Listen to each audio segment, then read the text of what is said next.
Hey, how's it going? I'm assuming we are live here.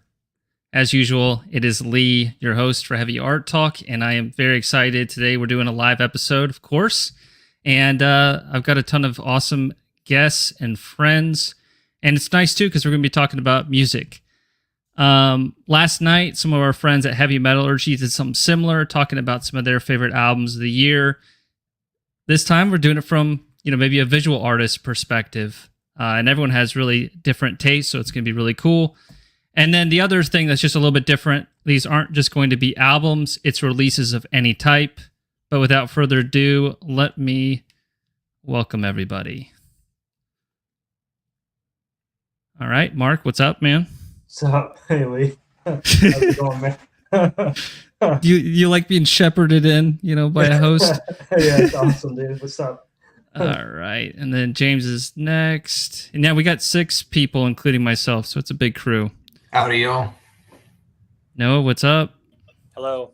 Lucas and Christian. All right. We got 4 people in the chat. Anybody in the chat, feel free to chime in. Want to keep this interactive. And we're going to start by just talking shop, talking about visual art. We'll get into the music stuff later, but if you guys have any questions for any of the guests too, I'll be keeping an eye on the chat. Cool. But yeah, just kind of starting out. How was your Saturday? Hot. Yeah. It's hot. Yeah. Very. Yeah, as somebody who lives in Las Vegas. Oh, dude, you have like over 100 right now, right? It hit 120 this week. It was stupid. So like we are actually like very much enjoying the dust storm that we got from Arizona. That's now bringing it down to a breezy 105 over here.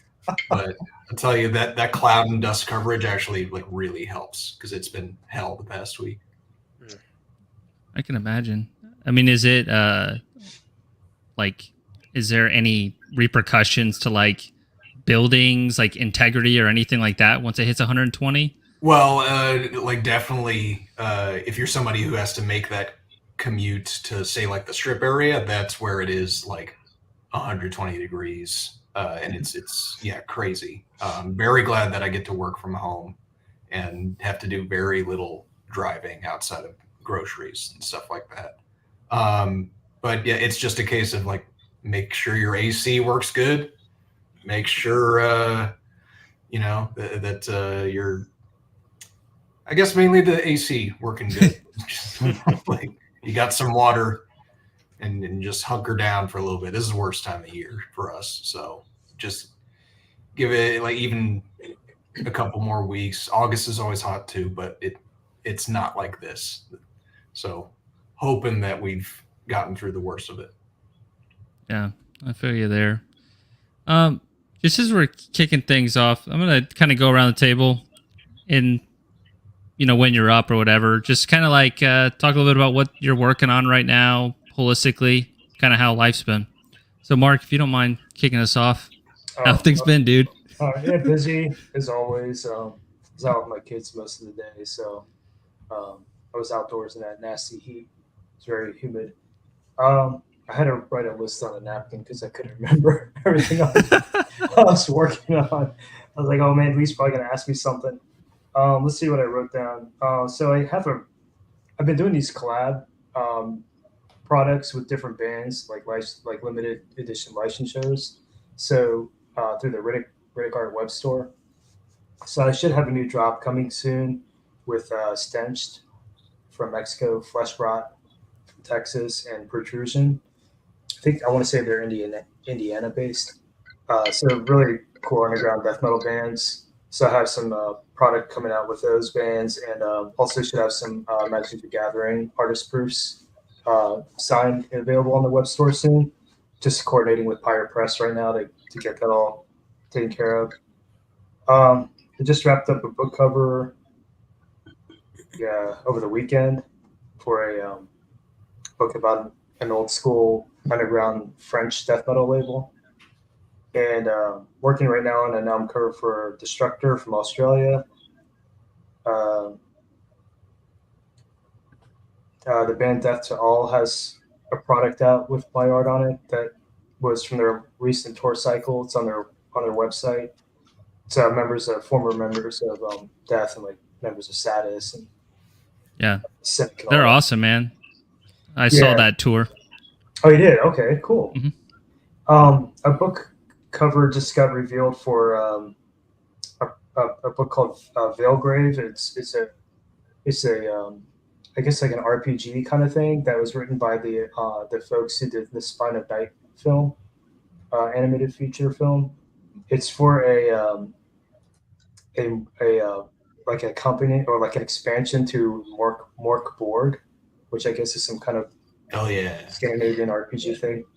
It's being published by Severed Books, so that just got revealed. And the band Deteriorate, the early '90s JL America band, they have their Rotting in Hell being repressed soon on a label.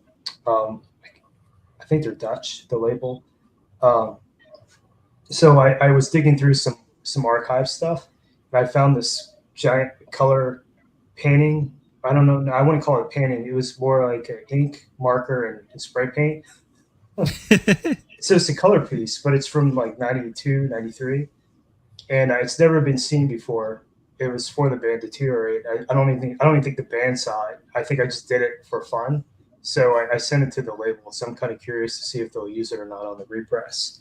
So that was kind of interesting. But that's about all I have going on right now. I've got a couple other products that I'm working on that I don't even know if I can talk about them yet. But you always got something you're chipping away at. Yeah. Well, so I'm curious about this last thing you're talking about, where it's like the older art that no one's seen. Were you like, what compelled you to send that in instead of doing new work? Oh, for Deteriorate, I mean, it's a repress of an album from like '93 or something like that, Rotting in Hell. So it got repressed already by the Crypt Records, the Ted from Dark Symphonies. He put it out on vinyl. This is going to be a cassette version, and I done some stuff because I was in touch with Deteriorate back in the day. I did their logo and some filler art for the CD back in the early '90s, and so I was digging through so I can get some better quality scans because I lost a lot of my files in 2018. So I had to go digging through some hard copy stuff, and I found this color piece I had done. I think I was going to propose it as a cover option or something. At least in my head, I thought it was cool, but I guess I just never sent it for whatever reason. Probably got discouraged by it or something at some point. But I was like, you know what? I'm going to scan this in. I'll send it over and see if they want to use it. So that's, who knows? It might get republished or released, finally. So we'll see. Yeah, cool, man. Another color piece from you. Like after seeing that Worm and Dream Unending cover, like I want to see more color stuff from you. Oh, dude, this color piece is 30 something years old. It's not that great. It's still, but I'm itching to see that just because like I love what you do when you tap into all the colors and the paints and everything, because it seems it still flows so nicely like a lot of your stuff, but it's obviously like it's way bolder than I thought, because obviously you're mostly in black and white. Yeah. I'm psyched to see it if they do it. Yeah. The Deteriorate piece is very colorful. It's a lot of like bright fluorescent saturated colors in it. It's kind of goofy looking, but yeah, I enjoyed working on that split release cover. I just don't do enough painting, but it's fun. It's a fun break, Have you picked up painting at all since then, or it's just been pen and ink, basically? No painting. I have proposed the cover for Warm for something else, and we'll see. I don't have approval on the sketch yet, so but cool. That'll probably be painting too. Yeah. Fingers crossed there. Is that acrylic? Yeah, acrylic. Yeah. Oh, nice. Sweet. Very cool. Thanks. What about you, James? What's new in your world? I think a lot of the stuff I'm working on right now, I maybe can't talk about, so that's a good problem sort of to have. I guess I can say, let's see, I finished up a shirt design for Undeath, so I know they're going to be hyping up their new record. I don't know when, but I know it's supposed to be this year. Oh, wow. So I'm cool. looking forward to whenever that gets revealed. I'm currently doing a bunch of stuff for Magic the Gathering, so that's all like very specific stuff I can't go into detail about, but I can say like I'm working on it. They're keeping me busy. I'm psyched as hell to that I'm now been able to do a good amount of stuff with them to where like foot's thoroughly in the door. I'm in. Now I can like fill in some schedule blanks with that work sometimes, and can kind of like not turn more stuff away, but just give myself a little bit of room.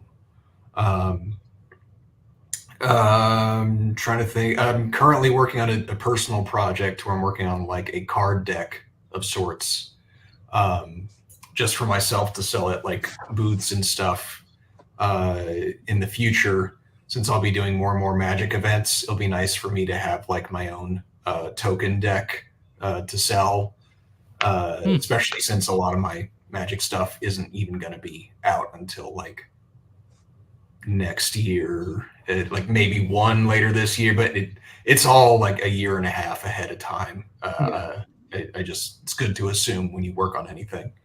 So in the meantime, I'd like to kind of fill those gaps with something like a personal project, which I haven't actually done in a long time. So I'm super jazzed about it. I'm having so much fun with it because I just like the only limits are what I put on myself, and I get to just be my own audience and have a ton of fun with it, and just kind of go crazy with whatever ideas that I come up, or make it as simple as I want to. Doesn't really matter. So I think it's just license that stuff like after the fact. I'll say it again. Do you ever license that stuff like after the fact, like personal work?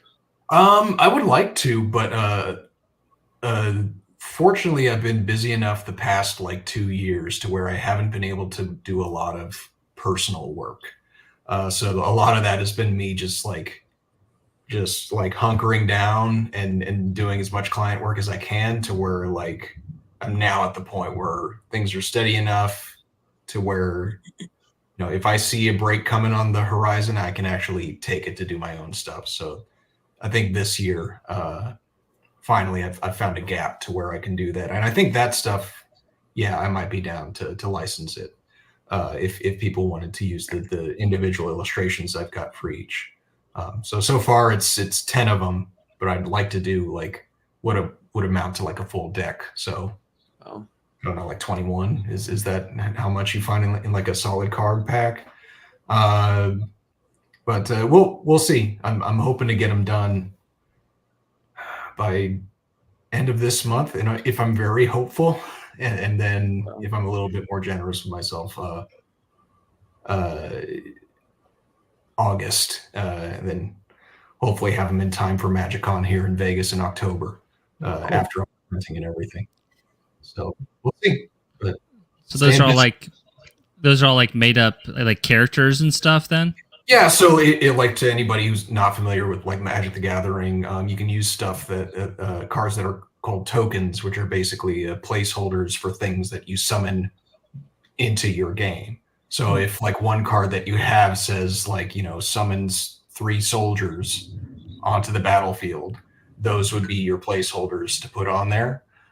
So fortunately, it leaves like some room for artists to kind of just do their own like outside of Magic themed ones that they can just like fully customize to their own aesthetics.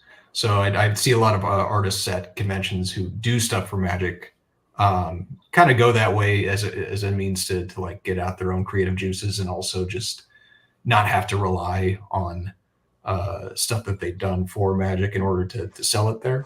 Especially since like a lot of the stuff that I've done that has been revealed is all Universes Beyond stuff, which is all licensed stuff. So it's like different IPs. So I got to work on the Fallout deck. So there's a technicality where if you do stuff for that, you can't sell prints or playmats of it because it's technically belongs to Bethesda, I think that company is. So doing a deck like this is a nice way to kind of fill those gaps. Whereas, you know, you might get a better commission fee up front, but you can't sell prints and playmats after the fact, which is what a lot of artists who do cons like that are able to make their money from. So it's kind of planning for the future, but also using it as a chance to get back to doing my own stuff. So it's fun. It's good. It's utilitarian. Yeah. Yeah, it'd be That's cool awesome. to see those. Yeah. What about you, Christian? We chatted like a month ago or so? Yeah, pretty recently. I haven't been doing a ton. I've got a bunch that I can't talk about, which is, like James said, it's like a good problem to have. We're just the chamber of secrets here. Right, yeah.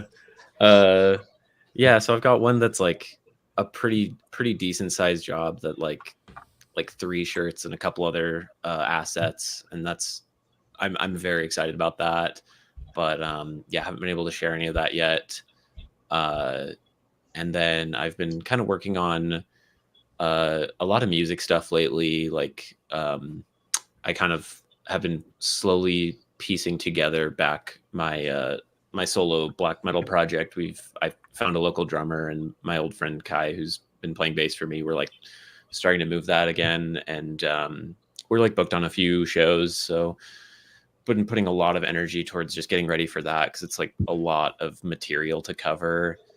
And thank goodness, like Kai, my buddy who does bass, and then my buddy Brian, who's playing drums for it, they're both just like leagues beyond where I am musically, so they've been really fast at picking that material up. But yeah, a lot of time for that. We're playing 2 shows I can't announce yet, but or that haven't been announced yet. But then one we're playing is Crucial Fest in Salt Lake, which is like kind of a local metal fest. They get a few touring acts to come out, like Frail Bodies playing and Midwife's playing, and some really cool bands. I think Black Tusk is playing. So we're playing that fest, and then yeah, that's been a lot of work too. Like a lot of driving up to Salt Lake. I'm down here in Provo, so that's like a 45-minute drive, but I don't have AC in my car, so it's pretty brutal. Yeah, it's pretty bad. It's not Las Vegas bad, but it's not great. Still, yeah. But yeah, and then I've been kind of putting back together tape stuff, kind of just trying to get repress old material, get shirts and stuff ready, just like band logistics stuff that I kind of forget about, like that I just haven't flexed that muscle in a really long time. So getting that moving has been pretty difficult. Commission wise though, I just finished one for a kind of cool literary label, or a literary like magazine, like zine type thing out of New York called Scaffolding Zine, or Scaffolding Lit, I believe is what they're called. And it's kind of cool. It's like short form horror essays that people write, or just like kind of unsettling magical realism stuff. And yeah, so that illustration turned out pretty good. I'm going to be posting that, I think, on Monday, or maybe even tonight if I get bored. But yeah, it's been keeping busy, but yeah, no not much to show for it yet. What's the name of your band, Christian? It's called Moray.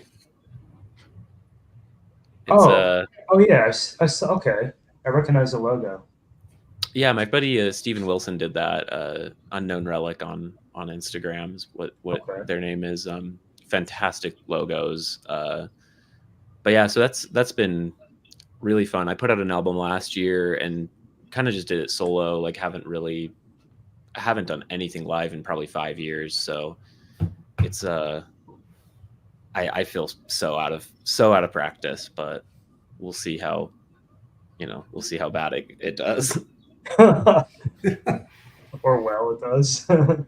Yeah, man. We'll see, sending positive vibes your way. You got this, dude. Thank you. Yeah. What about you, Lucas? What's new, brother? I'm here.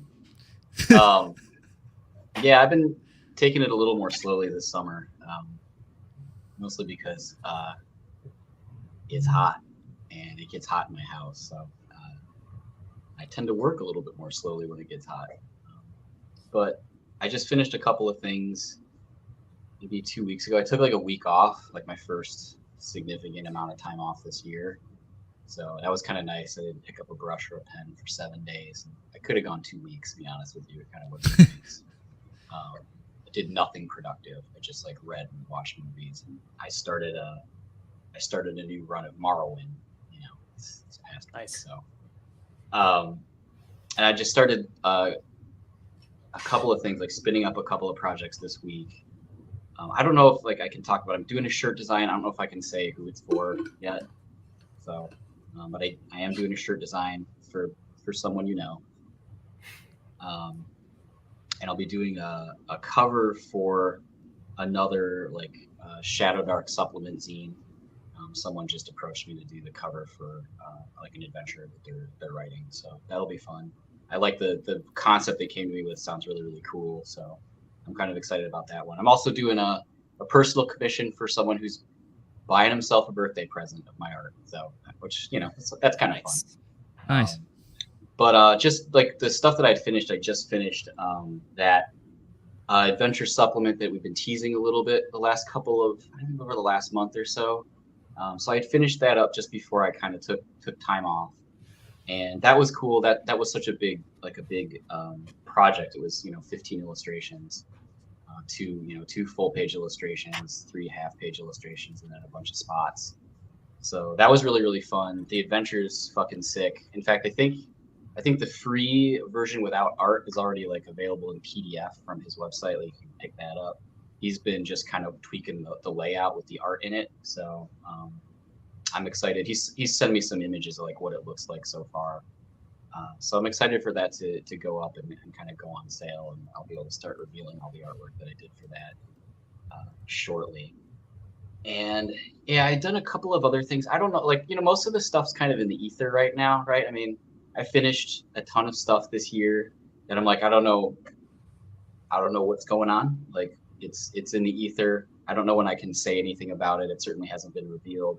I did just have like a client message me the other day where they're like, so I did an album cover for them last year, and as soon as I finished the artwork, the label they were on folded. So their LP wasn't going to come out on that label. So I just got a message like 2 days ago, like, we found a new label for the LP, so we should be announcing stuff soon. Which is like great. I'm like, okay, I can't wait to. It happens. Yeah, so it's just like more often than people think. Yeah, no, it's just the normal thing. That's where I'm at. It's like a lot of stuff that's been pushed out the door this year, and I just don't know I don't know when I can reveal any of it. I don't know what's going on. Yeah. But yeah, I'm just trying to keep it a little slower this summer, so I'm not taking on too much stuff. Just because, like I said, I work slow. I've told Lee and Mark this before. Like, I have to move out of my studio in the summertime because I'm on the 3rd floor. My studio's on the 3rd floor. It gets so freaking hot. It's basically uninhabitable this summer. So I'm like moving my, like semi-professional art studio into the kitchen for most of the summer months and just working on the kitchen table because it's like too hot to be up here. So I'm like, you know what? I'm like, fuck it. I'm just not going to take as much stuff. I'll take just what I need to pay my bills and not a fucking jot more, so that I'm not like in the studio too much, like sweating over drawings. But yeah, I'm already kind of full up for the fall. Like, it's already got a couple of big things going on. Then I think I've mentioned before, I'm doing the first 2, redoing the art for the first 2 Oxygen Destroyer LPs.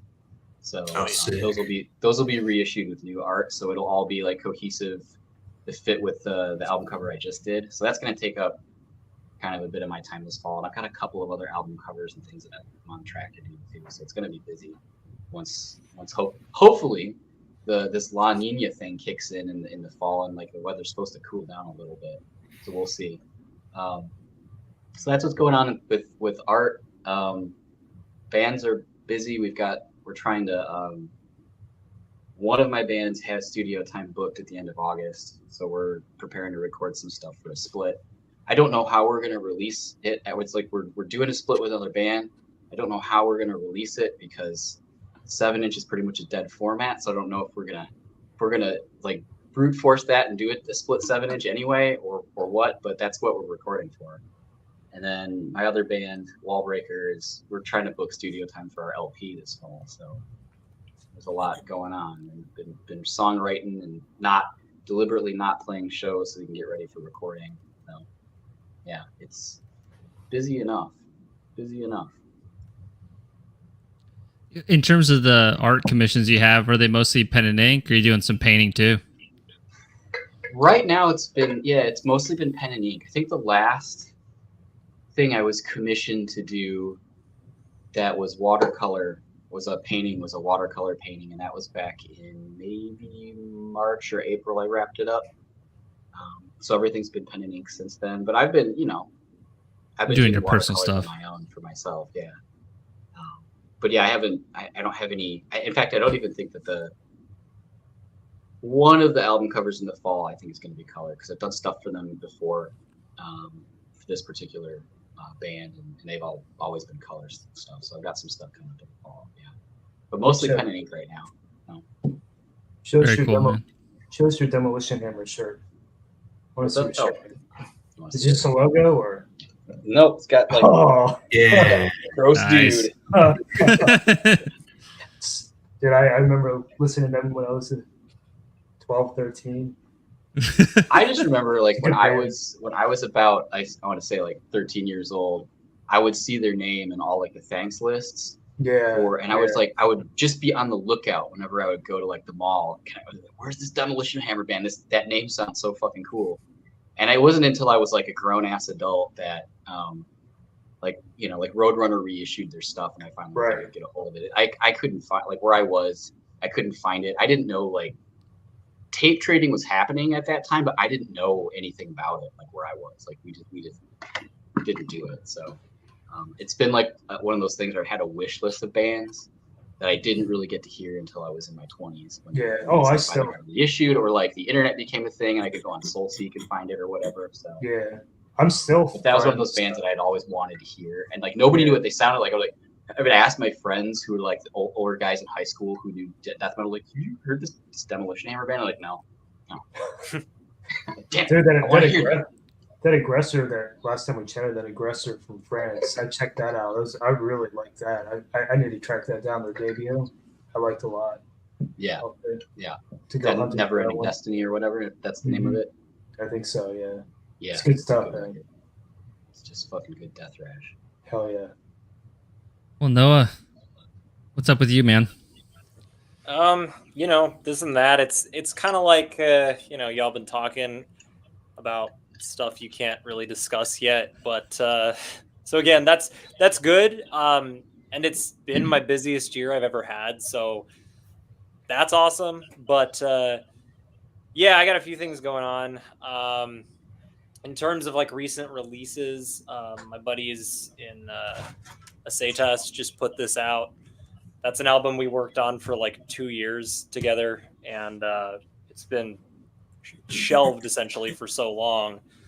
Similar with the Molten one, which I'll talk about a little bit. But yeah, no, it's kind of like this year has been the year where all the albums that I've really been sitting on since 2021, 2022, when I either started or finished stuff, just for whatever reason or another, whether it be like label stuff had a lot to do with those. I mean, I'm not going to go too much into them just out of respect for them, but and those finally everything hit within 1 or 2 months of each other. So it was kind of an explosion of work that happened out of all that, between that and the Molten and the Imperial Triumphant Vile Luxury reissue, which was, I always like working with Zach, so that was a lot of fun. We did that last year, and then came out like February, we announced it in February, came out May, but that was a lot of fun. I've had a couple projects where it's like with a few guys where they're like, I want the artwork, but I haven't like made a lot of the music yet. So they're like, I have no idea when this is eventually going to come out, but we've gotten a few under the belt there. I've been doing a lot of merch mostly for the last couple months. I started working with Night Shift on some fun stuff for a band. Then I should have another cover coming out at the end of this month for Nice. some new friends that gotten to know out of New Orleans. and that's really cool. And I'm excited for that one a lot. So did that last year, but yeah, no, mostly merch right now, which is it's kind of nice because like merch I just do all digitally now, and covers are usually traditional and digital, just mixed media and stuff. But obviously that's just way harder to set up for screen printing. So mostly been merch. So I'm in talks with another band, which I don't know if I'm supposed to talk about it or not. So I don't know, but I know a lot of you have done and or worked with. So that'll be fun. But yeah, no, it's just been an exciting year because like I feel like the breadth of my portfolio has finally kind of become what I've wanted it to become and what I know it could be, but now I can finally do that. So it's kind of been a big relief, you know, and I wasn't sure whether it would create more work, but it ended up, you know, now I'm swamped all the time and I have no time. So luckily, you know, I've been able to do this pretty regularly because, you know, I live pretty rurally and there's just like costs are lower where I live. So it's a little easier to do that and just work remotely.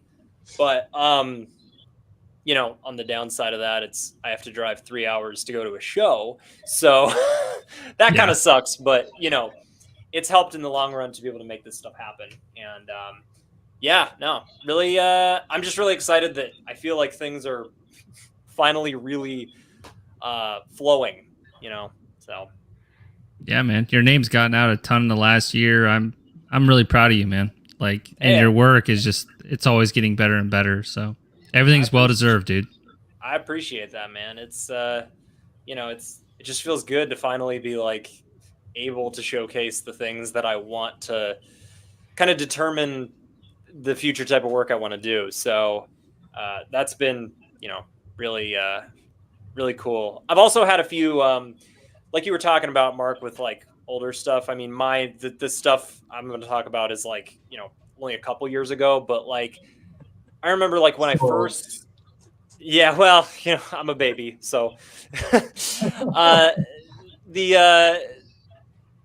like a few years ago, before I started getting work, like, right, I don't know, it was like 5 years ago, maybe, or 4 or 5 years ago at this point. I was doing a bunch of like just various like tributes to bands I liked. And they were very loose, and like a bunch of them they didn't use any direct iconography from those bands. So I've kind of like, I've been checking those out, and I've been like kind of remastering them so that I can maybe put them up for license. Cause I've had so many bands be like, hey, we want to use this. And I'm like, okay, but like, you know, I made this specifically for this other usage and I wasn't ready to, but now it's like, I think they're just collecting dust, and I got like 5 or 6 of them that I think I want to put up. Just because if they're just sitting there, I might as well do something with them. So I think there's a lot of that's good. I think there's a lot of value. I think I spoke on this before. There's just so much value just going through piles of your old work. Yeah, because it might spark a new idea or force you to reimagine something that you thought would kind of fell short before. You see the potential in it now, years later, looking at it. There's a lot of benefit in that. I'll do that sometimes if I feel like I've come to a bit of a roadblock creatively. Sometimes I'll do that, and then, you know, I'll find something right. to report on.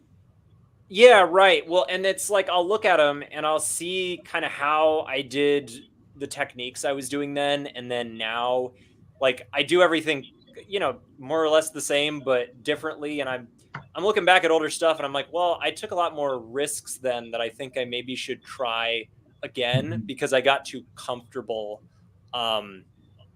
maybe in one avenue with that. And I want to kind of go around and maybe, you know, bounce some old ideas off and try some things out that I had just kind of abandoned back then, you know? So yeah, because I had just forgotten a lot of the stuff a lot of the kind of techniques I was using because I was just experimenting so much. And now I think it'd be cool to maybe revisit those because it just gets a little repetitive, you know? Yeah, totally. I get that. Yeah. Cool. We got a comment from Jeff regarding your background there. Yeah, it's always a hit. I got my head covering up the bad part. I was gonna say your head is doing a lot of work. Well, I have a Cardinal Copia plug on the There part. you go. Oh, nice. So that'll I won't get off of YouTube That's funny. in case I have to get up and I forget to turn my camera off. So Well played. You're making sure I'm not going to get banned. Appreciate it. yeah, So shout out Mob Shitty for doing that banner. I love him so much. Oh my god. Lee, All what right, about you?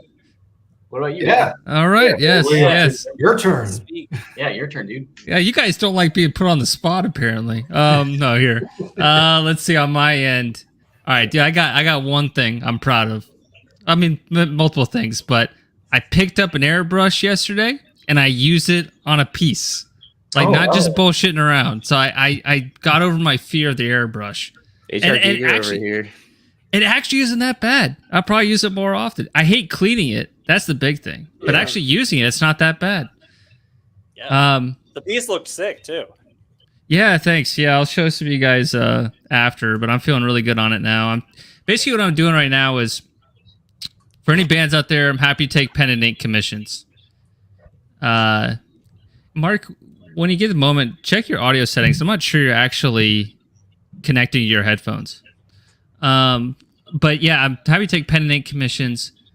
But in terms of painting, I'm still trying to figure out my process. Like something that's just like kind of, the word predictable is like kind of an insult, but I want something that is like, I know the end result I'm going to get by going through all these different mixed media steps. That's the thing with painting. You're talking about having an organized approach, right? Exactly. Yeah. It's because when you first learn, it's like chaos, right? Because you're not sure how you're so busy like trying to figure out color and form at the same time. That's why in a lot of painting classes they do a black and white painting first before you do anything else. But yeah, that the whole like way to build up surface and the way to build up volume and and keeping track of value and all that stuff. It's such a mess at first. I know what you're talking about. It's coming up with an organized approach to painting. So it's not like predictable, but for what we're doing in illustration, you do need it to be more predictable. Like, To feel confident and taking work. Yeah, so I'm trained as a studio artist, and so my painting practice before I started doing illustration was literally it would take like a year to do a painting because I could, and I don't have that luxury now, so I got to make sure like what the sketch I show the client, final result's going to look something like that sketch, So Totally. Even if you could spend a year on something, you'd probably hate it by the time you're done with it. Exactly. Been staring at it forever, and all you see is the bad stuff, So, But yeah, I'm like I'm even like writing out like all the steps, and I'm also realizing which steps aren't truly necessary. So I'll just kind of cut them out. Yeah. But it just takes doing it. You just have to do it. Exactly, because like every painting I've done different methods in terms of the mixed media, and I do think I'm going to incorporate the airbrush quite a bit more, not as the primary thing, but always like this supplemental, bringing like all the layers together. It can just do that nice thing of like kind of flattening is also kind of an insult, but it just watercolor, there's all this variety and texture. Sometimes I don't want that. I want that flat coat. So well, there's a doing really good softness job. to it that is hard to get with other stuff. That like Consistency. softness. Yeah. Sorry, what was that, Lucas? So consistency, right? You want a consistent surface in some places, right? Like it's a consistent application, which that's harder to get. Like, yeah, with watercolor, the inconsistency is almost something that you're taking for granted that's what you're going to get. So you have to make that work for you. But yeah, if you're doing like paintings where you want to have a big swath of just flat sky, where you don't want too much stuff going on, that's supposed to be your negative space for like a logo to go, right? You need to have a consistent application there rather than, I mean, there's other ways to make it work, but that's something that an airbrush can do, right? Totally. I always loved seeing what Drew Struzan, like his process was, because he would use so much airbrush with his work as like a base just to get the values and the big colors and splashes out of the way, and then like go in with colored pencil and do a lot of the detail. That's actually my approach. Like Really? this. It works. But watercolor first. I'm playing around with matte medium and gesso for the first time too. Mhm. It's like an in between layer. Yeah, So he like would do that too. He would prepare his panel where like he would have like if you look at some of his Star Wars stuff, there'll be like a lens flare on a lightsaber, and that's in the gesso is like the texture of that little lens flare. He'll have like put a circle into his gesso. Like it's really insane how like methodical he was about like planning every step. Because I'm not thinking about anything when I'm gessoing, you know. Yeah. Yeah. Have you ever Lee, if you're ever doing like details with like colored pencil, have you ever like loosened it up with like turpentine? No, I never Yeah, have. I I mean- have what's it called? I have something that does something similar to that over here, but yeah, I haven't Gamsol? used Gamma yeah. Yeah. That, I mean, that's basic. It's turpentine, but it won't sink into your skin and hurt you. So, you know, but yeah, no, I mean, if you just dip your colored pencils in that, you can get like a much, I mean, I'll do that all the time where there's areas I think the colored pencils got muddy, and you can just turn them into paints basically by dipping a brush into that Gamsol and spreading it over the colored pencil. I mean, it's not Oh, that works perfect, with- but yeah, but it's Cool. not perfect, but it, sometimes I just did a, like a swamp piece with like all these like graves sinking in a swamp. And I ended up doing that like on the whole thing. Rarely I bust it out. Sometimes it's just to fix things, but sometimes it'll like guide an entire painting. So Yeah, you'll get a lot of I'd check happy it out. accidents with that. Yeah. a lot of cool textures. yeah, no, it's a fun little like cheat, you know. If Is that like for Prismacolor?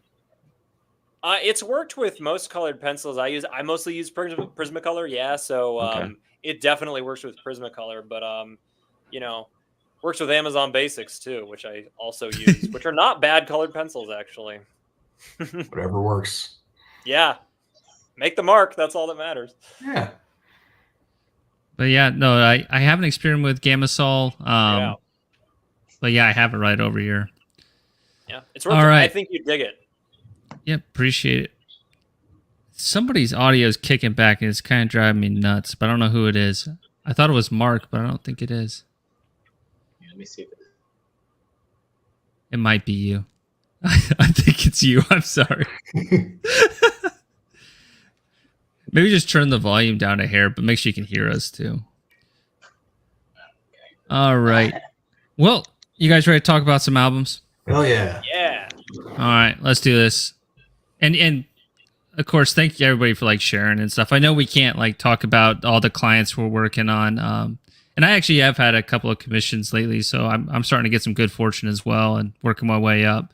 But it seems like everybody's busy, so that's a good feeling. And at the very least, you know, it's really cool for all you guys to meet one another if you haven't, and expand this network. You know what I mean? And I know everyone's like live and it's public and stuff, but it still means the same in terms of making friendships, you know? It's super cool. I mean, it's just weird that like a lot of you, I've been fans of your work, and now it's like through like Lee, now I've like been able to talk to you guys. I feel like the network has become so much more tight knit ever since you've been doing this, Lee. Yeah. Yeah. Thank you. Like And legit. I wouldn't be surprised too if, like, I mean, you can see in the chat that there are bands here who watch this show and are probably kind of searching for artists to check out for their stuff. I whether saw it be Noxus merch- a second ago. Yeah, Yeah. Well, any of the 6 here will do a good job. I think so. All right, let's talk about some albums. All right, Mark, you are up first. I appreciate it, guys. We got some people. I want to give a shout out to. There's a Discord server that's loosely affiliated with the channel. It's called Metal Art Atelier. Basically, it's a bunch of artists who are interested in heavy metal, and we just kind of give each other feedback. It's like a really positive, supportive community, and for artists of all levels. And I just want to give a shout out to that. It's been a lot of fun participating in it. All right. Heavy Art Talk is nothing without a slide deck. Let's do this. Okay, Mark, you're up first. Can you see those okay? Nice. Yeah, you're doing honorable mentions. Yeah, we're starting with honorable mentions. Okay, so just to kind of get started in terms of taste, like what appeals to me, at least right now, I've heard, as you can imagine, I've heard a lot of metal music over the years, decades, and I think what I'm looking for from a band is one would be conviction. Like you can hear their heart in their music, and also I want to hear something that's familiar, maybe something that gives me a sense of nostalgia that I can connect with somehow from my youth. So I like to have that, and also I want something that pushes the boundaries a little bit, something that might catch me by surprise that I haven't heard before. So those are the kinds of things I appreciate. Now this year I haven't heard everything obviously that's come out because there's so much music that gets published every year, but also haven't been quite as actively purchasing as I normally do. So what I find is just by a quick search, or maybe I'm perusing a particular label, or maybe I get a recommendation from a friend or something like that. So it's kind of I'm not, like I said, I'm not as actively searching stuff out this year. So what I'm hearing is more limited in terms of the stuff that's coming out. I think so. You showed the Phantom. This is a band. I think they're Guadalajara, in Mexico, and it's really good if you're into like late '80s thrash metal, death thrash, and it's really spot on in terms of capturing that old sound. So I recommend that if you're into sort of an antiquated feeling to your music. They do it really well. I think the other one you showed was a Sovereign. Correct. So you got the vinyl. Yeah, this is definitely one of my favorite releases from the year. The ones I wanted to spotlight and talk more about are the more underground bands that might not get, like, this is a Dark Descent release, so I figured this is probably going to be on some people's list. They're cool, and they're the bands that made a little note to go with it, which is cool. They played pretty much, like, at least this album is more like kind of sci-fi-esque influenced. But I highly recommend, if you haven't checked that out, also their demo tape from Redefining Darkness. This is probably one of my all-time favorite demo tapes, period. I'm talking from early 90s up to now. This demo, I like it more than the album. I like the album a lot, but I like this more than the album. They're riffing on it. It's just, oh my God, it's like just really headbang-inducing stuff. And if you have a chance, check out, I can't remember what they're called, Dodskvad. They share a guitarist with Sovereign. Caligari Records put out 2 of their demos. This is a CD of both demo tapes. Really good stuff too. So Sovereign from Norway. What else did we have on there? Let's see here. So we got this one, and we got a cover made by a fellow panelist. We got Lucas. Yep. Oh yeah. So I apologize. I'll try to be brief because I can go off the rails when it comes to talking about music. Yeah, you got a good pace. But this is a Cavern Womb. This is the one that Lucas did the cover artwork for. I thought this is pretty cool. It's on Rotted Life Records. My old buddy Jason, who runs Rotted Life, he used to run another label called Malignant Records back in the day. Is more experimental, dark ambient music. So when I was involved in that scene, he was busy publishing with that label. But this is from his new death metal label, Rotted Life, and this is good stuff. It's more unconventional death metal is what I'd call it. I'm not really sure who to compare it to. I think some people might say Blood Incantation or something like that, but I'm not too much into Blood Incantation in terms of their style. I mean, I respect what they're doing. They're talented musicians, but this to me resonates more. For some reason, it's just really interesting. It's different. So if you want something different, pick that up. And this is probably one of my favorites of the year so far. The Simulator from Dave's label, $20 Spin. This is like razor sharp thrash metal, very metallic sounding guitar, and really super catchy songwriting, kind of like tech death, sort of Canadian influenced maybe, but I think this has members of Cthulhu or something like that, and it's really good. I highly recommend this if you want something that's very catchy, but not technical to the point where you don't want to listen to it. It's actually very listenable. Highly recommend that. So those are my honorable mentions for right now. Hell yeah, dude.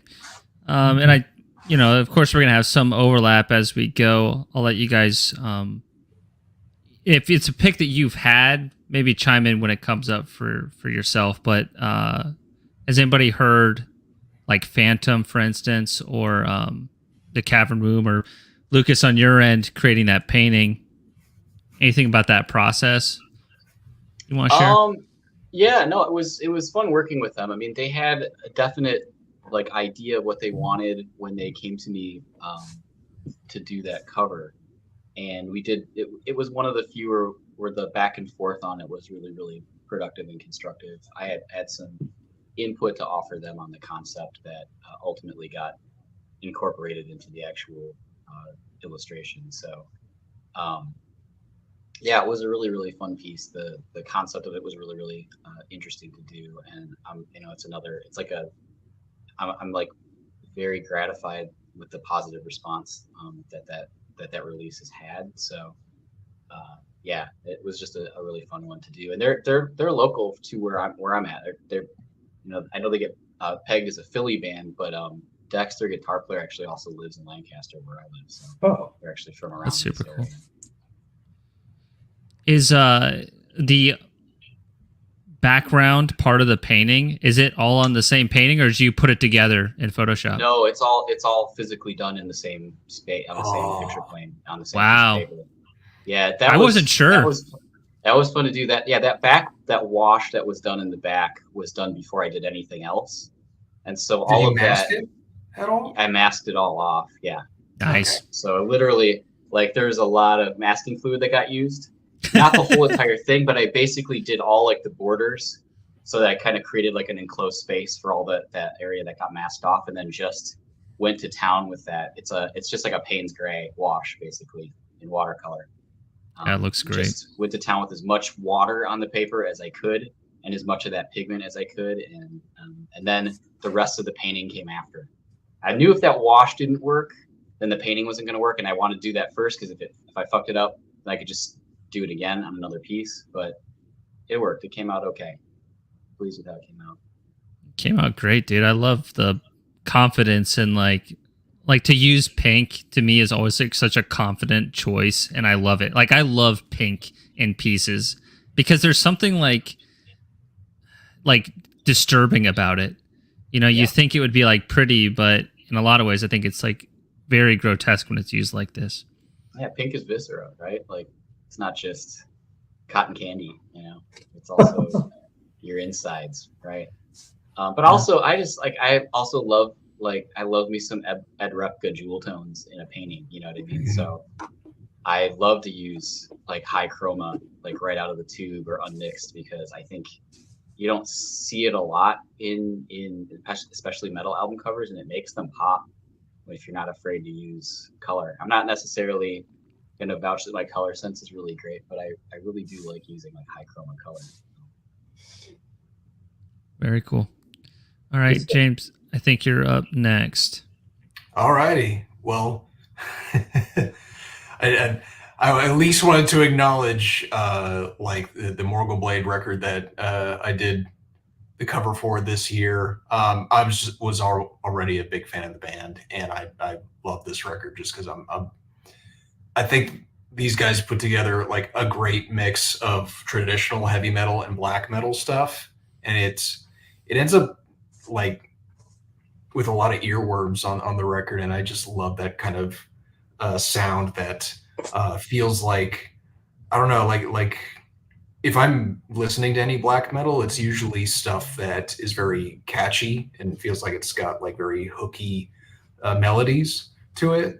So this mixed with the traditional heavy metal elements, I just like, I love that stuff. So I'm real happy with how the record cover came out, and I'm glad it's associated with these tunes, because I feel like they complement each other pretty nicely. The other record is the new EP from Chasm. These are local guys from Vegas, putting out their newest EP. If you're into like a mix of modern hardcore with dashes of death metal and crowbar, like this is pretty much these guys. And all of their artwork is very like old school Renaissance and medieval stuff. And they're just huge like Magic the Gathering fans. So when I got their EP from the recent show, it came with like Theater of War card that's like got Frazetta art and stuff. So it was right up my alley. Great guys too. I think they're now on tour with, I think they're playing with bands like Vomit Forth and Terminal Nation. So those kind of shows where it's that sort of death metal, hardcore crossover stuff. Yeah, dude, and that Morgul Blade cover you did is amazing. I imagine you did a lot of the work like last year, but you've had a plethora of really cool covers drop this year. It's been awesome to see, dude. I think I've got 3 more I'm waiting on this year, but they're a little up in the air in terms of when they're coming out. But like this one, this was very much a record where like I was playing to my own interests. Like this is the kind of stuff that I love. Hell yeah. To do. I love old school fantasy and all the kind of like very big, bold colors, and some of it looks a little airbrushy. And also like a lot of their stuff is very Tolkien inspired, and I love me that stuff. So it was tons of fun to work on. And I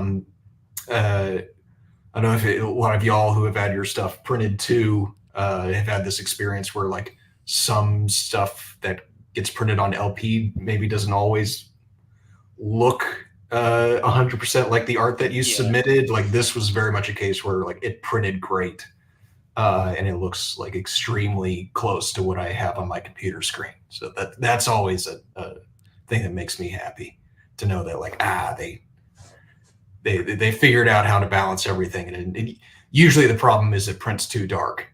But no, they did a great job.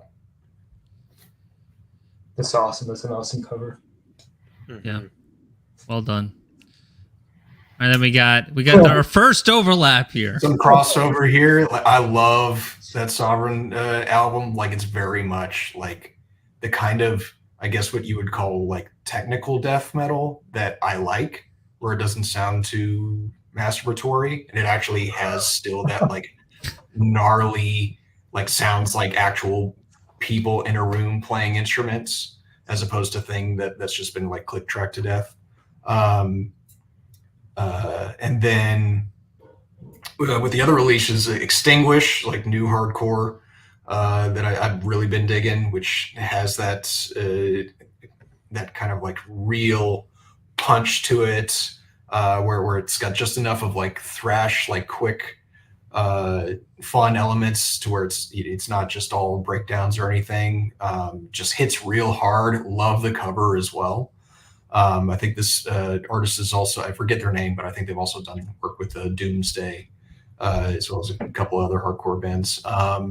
And then Freeways is just like this cool, like dad rock album that I've been really digging. I feel like it's something that where like if your dad's like into like, I don't know, Deep Purple, stuff like that, with maybe just a little bit of old school heavy metal, like early Judas Priest, then they'll probably dig that stuff. Is that Dying Victims? Did they put that out? I think so. I think so. I may be wrong, but it's very much like you got a lot of great twin guitar work, really soaring vocals, but all has that kind of production that sounds very analog, even if it isn't. So it's just like something that I could totally like put on the radio and you would think it came out of the 70s.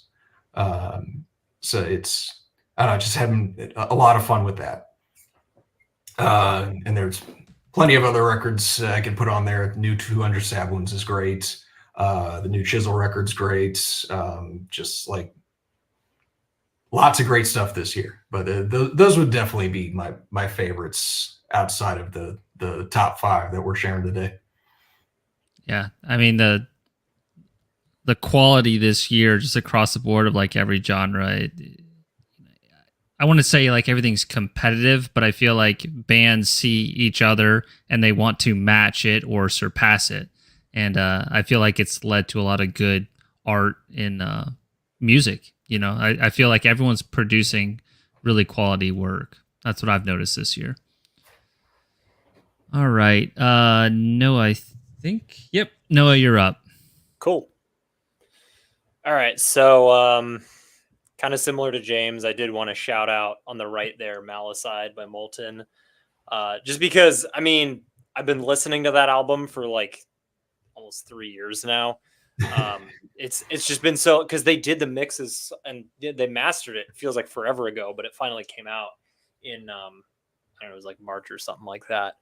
But yeah, no, that's just, they're such a sick band. Their last album, Dystopian Syndrome, is what I found them on, and I just remember like really digging it. And I can't remember if like I blew them up or they blew me up, but we got in discussion, and their guy Bristol is just like, he's great. Super fun to work with, but it's like also just this super catchy death thrash. Chris Corona, their guitarist, has this like Latin infused style, which is really cool, both on acoustic and electric parts, which I think kind of separates them from a lot of like the death thrash bands because it's so prevalent in their stuff. They have this song on there called Empires of Divinity that's like, it's like a 9-minute, just, it's like such a journey, and I always love that. So and yeah, you know, obviously it was fun working with them, but it's also just a great album. And I love medieval stuff, and I love gore, and you know, so what's not to like there? And then the other one being the Corpus Ophal demo, which is essentially just, that's Cerebral Rot, but they are not Cerebral Rot anymore. They're Corpus Ophal. So Cerebral Rot's one of my favorite contemporary death metal bands. I just love how like kind of sickening they sound. They have this like weird queasy quality that I just love. And basically this new band sounds, I mean, in my opinion, almost exactly like them. So they're like, Cerebral Rot's dead, now it's this, and it's like, well, it's the same thing, which is good though. So I think they said at some point they're working on a debut for next year or end of this year, but I don't know. Those 2 tracks on there definitely tied me over in the meantime. Have you heard Cenotaph from Mexico? No. All right, if you like Cerebral Rot, they're a lot like early Cenotaph from Mexico. Recommend Cool. that if you haven't heard it. It's like a I'll check it cool out. Giger-esque cover with like an eye on it. That's like their album. I mean, yeah, maybe I recognize it, maybe I don't, but off the name alone, no. Well, Noah, you did the oh yeah, that does look sick. 1 second, sorry. I'm Oh slow. yeah, I've seen that cover before. Can't say I've listened to it, but I've seen the cover. Yeah, Yeah. that's a good one. Also, cool airbrush. Yeah. Yeah. What's up, James? But you didn't you do the like typography and design elements for the Molten record as well? Yeah. So I love didn't how do those came out. Like Thanks, all those framing elements and everything. Like you gotta. I love how like you can do like this type of painting work where it's super detailed and textured and everything, but you've got a real good eye for 2D designs that really like wraps everything in a nice package. So like props, man. Yeah. There's like you can see some of the border on here. Yeah. But, So sick. Yeah, well, and I don't usually do that stuff. Like, I mean, the flat, like the 2D stuff, I'm kind of scared of personally. So it's something I want to do more, but You can do it's just not something I usually do. So, I mean, I guess that's reassuring to hear.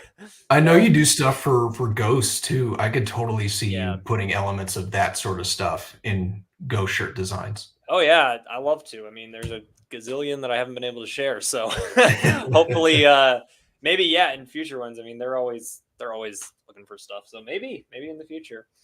Yeah, that's good. I mean, one of my favorite things about that was the title Malicide of just like the M and I loosely based stuff. I'm a huge Resident Evil nerd, and it's like heavily influenced by the Resident Evil 4 logo, which is, on my neck. So yeah. So just that crazy letter, and there's like an inverted cross in the middle of the M. But anyway, yeah, that was fun. It was really fun to kind of play with all those a lot of it was like medieval marginalia inspired. So yeah. All right. Sweet. So yeah. So speaking of, well, first off, I mean, Antichrist Siege Machine. I've always kind of been like fair on them, but like for some reason this album really hit. And I was That it was cover, all too. Yeah, God, excellent I Bernie know. painting. Insane. I know. That's an all timer of his Yeah. for me. I mean, it's like I missed out on the prints for him, so I hopefully I don't know if he'll ever repress those, but I need to get one of those. Yeah, but I mean, I don't know. It's just one of those albums that's just so relentless, start to finish. Yeah, like I've kind of casually liked them, but this one it was almost in my top 5 because my top 5 they're kind of ordered, but they're kind of also like like I'd probably change my mind next week on what my top 5 actually are, but yeah, I love that album. Not much to say about it. It rules.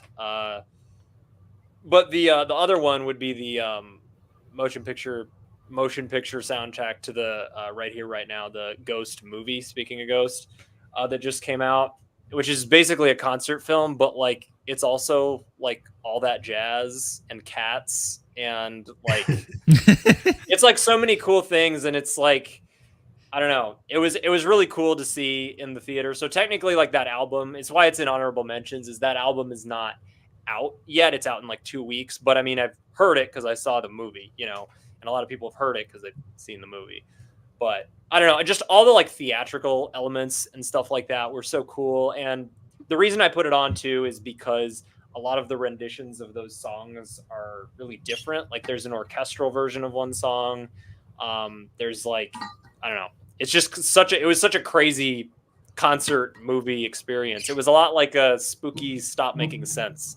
So I would be remiss. I mean, one song, Mariana Cross, which technically I am obligated to be related to now, it was fully animated. So that was really cool. It was a full animated sequence. It was like a Scooby-Doo style animation, and it was just insane. But yeah, no, so it's just cool because obviously all those songs are out, save for like one new one they put on there. But the live renditions were, I feel like, different enough to where I kind of enjoyed it in a different way. So yeah. Where'd you go for the screening then? I went to Pooler. Really? Yeah, it was. I mean, a lot of the tickets sold out right away because it was like a limited thing. But one did go to Statesboro eventually, but by that point I had already gotten Pooler tickets, and the Pooler theater is a lot nicer than the Statesboro theater. So oh yeah, I remember. Yeah, I was there. I saw Longlegs 2 nights in a row, so I was just out the Statesboro AMC. Noah, do you live in Statesboro, Noah? No, I used to live in Statesboro. I lived in Statesboro for about 4 years, and then we moved to Sylvania. So I live in Sylvania now. Okay, my mom lives in Statesboro, so I'm out there sometimes. Nice, yeah, it's a nice little town. It's the big city compared to Sylvania, which is ironic, but that sounds crazy to me.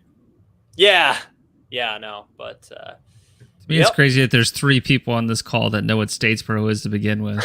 Right. That is crazy. To be honest. Yeah. All right, Lucas, you're up. Hell yeah. Got some crossovers. Yeah, a little bit. So the first, I mean, I guess I should preface this by saying, like, I notice as I'm getting older, I'm getting like kind of pickier about stuff too. So if something doesn't quite grab me in like 2 or 3 listens, it kind of, I don't want to say it goes in the heap, but I don't know. I just noticed that a little bit as I'm getting older. So first pick for honorable mention is that the Thanatos album, Alienation Manifesto.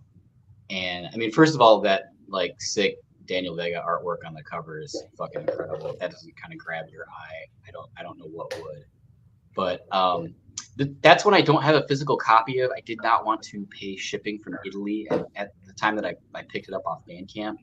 So I'm just probably gonna see if there's a distro I can find it from. They have a US distro. I Void Hanger now. They do.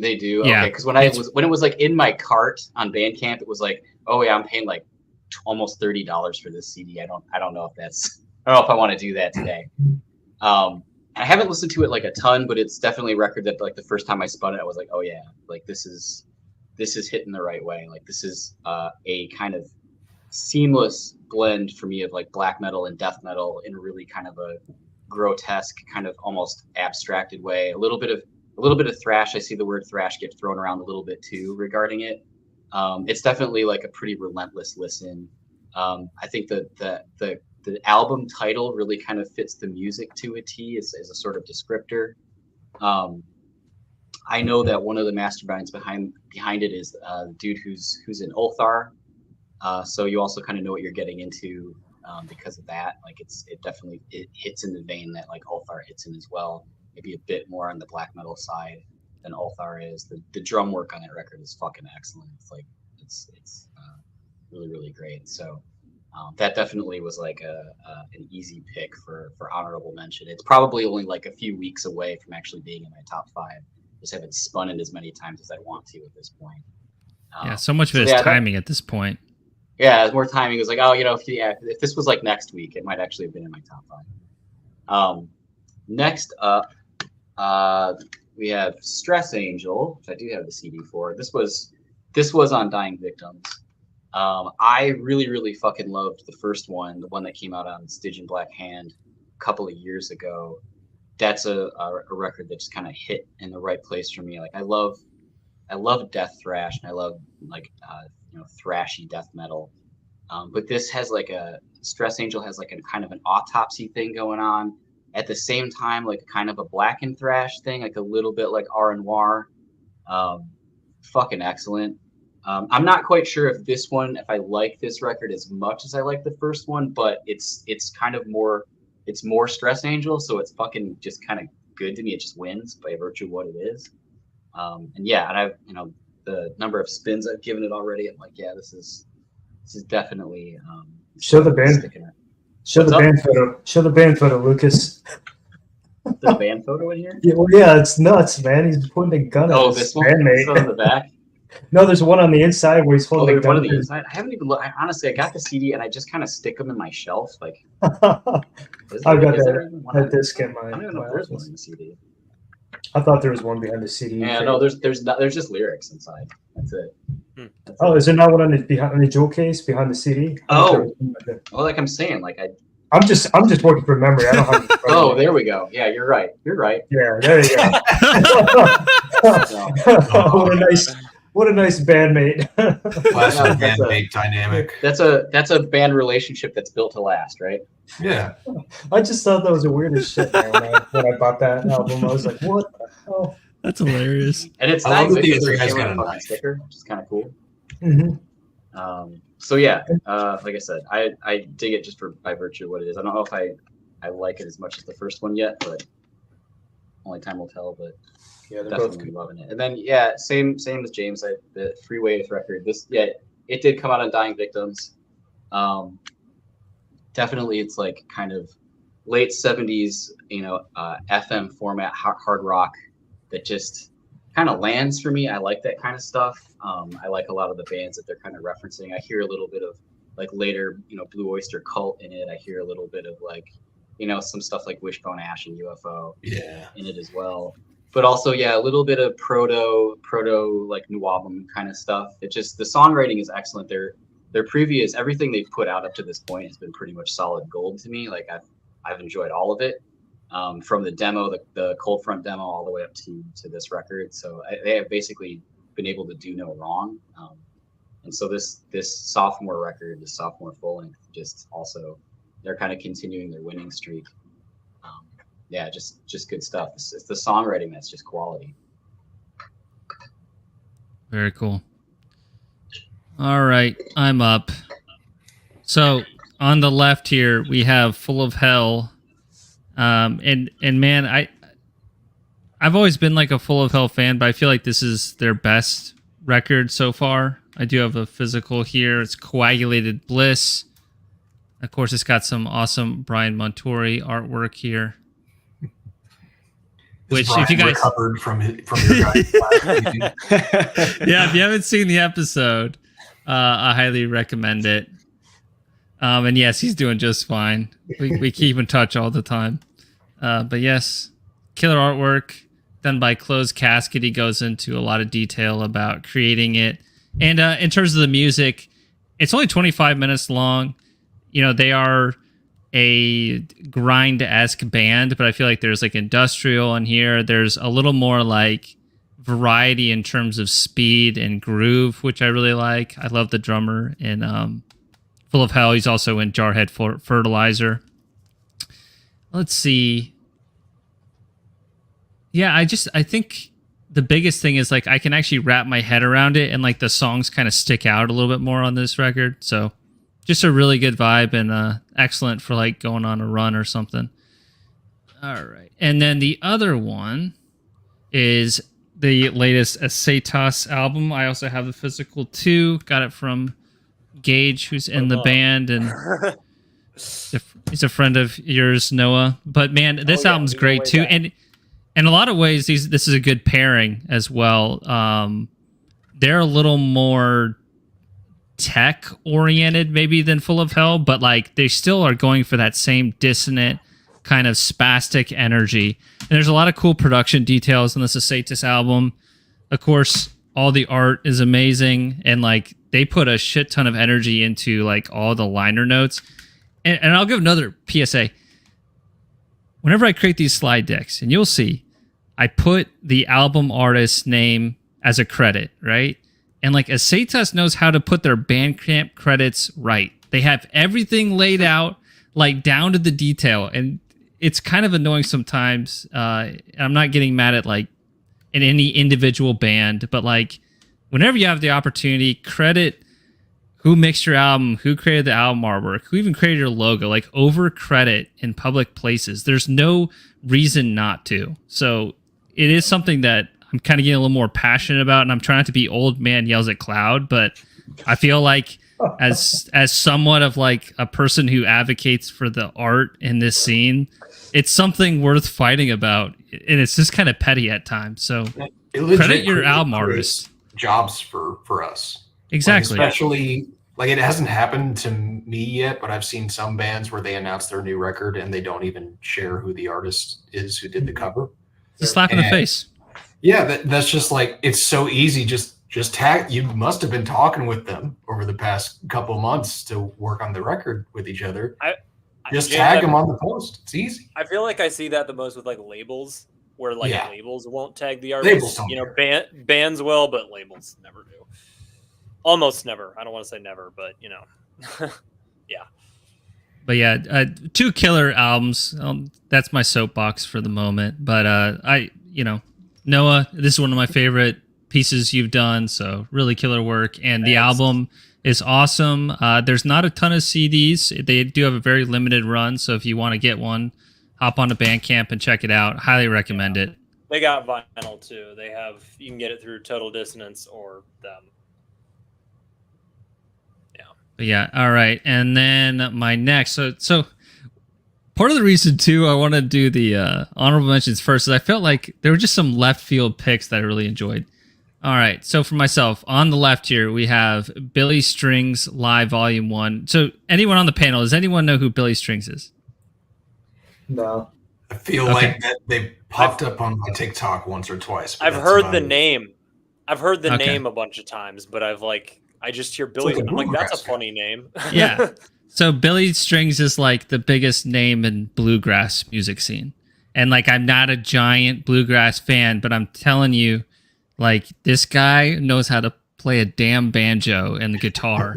And this thing just came out yesterday, but I've been a fan, and I was putting it on while painting. And, you know, what I love about it is this year I've been getting really into improvisational music. So that could be jazz. It could be stuff that's a little more in the jam scene. And this definitely would fit into that. But it helps me get into a flow state. And Billy Strings has a lot of, he has a lot of, I don't know if I'd say metal influence, but literally on his Instagram, like he'll just pick up a guitar that's, tuned and it's like a metal tuning, and he just like kills it. But anyone who's into guitar or string work, check out Billy Strings. Seriously. I bring it up because I don't think a lot of metal fans know his music. All right, and then the next one, what I have in the middle there. Oh, Holder. So no one actually saw Holder in Atlanta so just a fun. few months ago. Yeah, that was a great time, dude.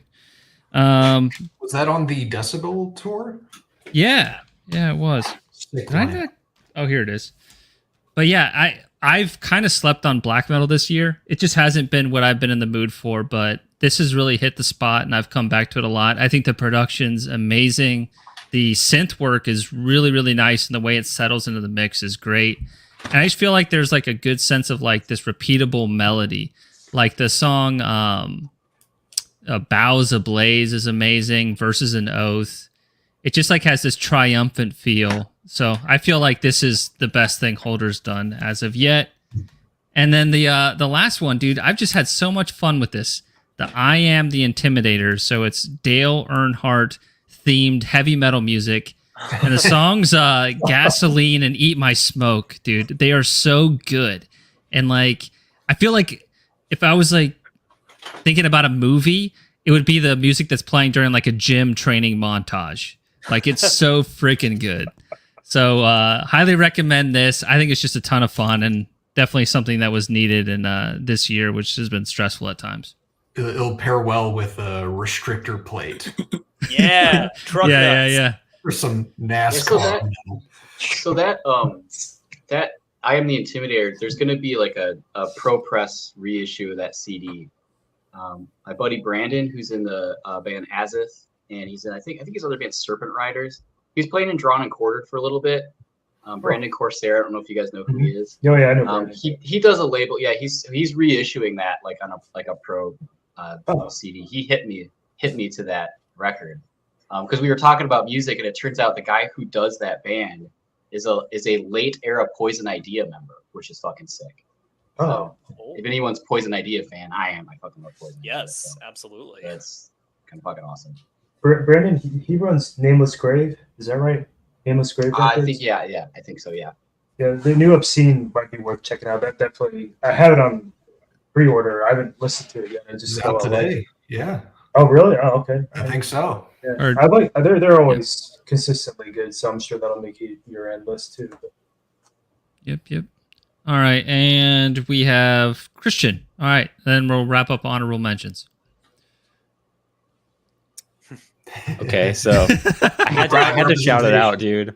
I knew that nobody else would, so I had to pull up that Charlie XCX album. I try to make it a point to listen to stuff that feels like I'm not the audience, like I'm not the intended audience, or it's like just kind of out of my wheelhouse. And this was a pop album that came out that people have been, I mean, everybody's talking about it kind of on social media and stuff. It's kind of been unavoidable, and it's good. It's got really good hooks. I think about like the way James was talking about hooks being important in black metal. I try to do that in the riffs that I write, is like keep good melody and good hooks in there. And so turning to like pop stuff actually does a lot for me in terms of like helping me just come up with new ideas and stuff outside of pop as well, obviously. But that album's fantastic. The other one, I had the new Krallis in there, which love that band. They've never put out an album that I don't love. Just really solid, kind of techie, just interesting avant-garde black metal stuff from New York. Loved them since high school. Like just a fantastic band. And then I had to shout out the Scarcity record that just came out on Flenser. Came out yesterday, actually. Congrats. And I got to do the album cover for this. It was very fun to do. It's a great record. The second track is maybe my favorite track by that band entirely. Like it's a really good album. Also like techie black metal, kind of in the vein of like something like Altar of Plagues or Thantiphaxath, if you know either of those bands, like kind of in that vein. I would also compare it to Krallis. Like Lev from Krallis plays on the Scarcity record, so there's definitely some you can hear that influence there. How big is the so original illustration for that? it's a little bit smaller. I actually have it right here. I can grab it. Yeah, let's see it. It's smaller. Yeah, to blow I'm a up for freak. scale. Yeah, so this is the original. Oh, crap. All that detail. Dude, what are you yeah, using? It 003? 003, yep. Oh, Except for the sky, I'll usually end up using like I'll do a 005 and then a 02, I believe, or maybe 03 to like thicken it up. And then you just get the 005 to get as close to it as possible. Do you get cramps? Do you get cramps in your hand when you draw?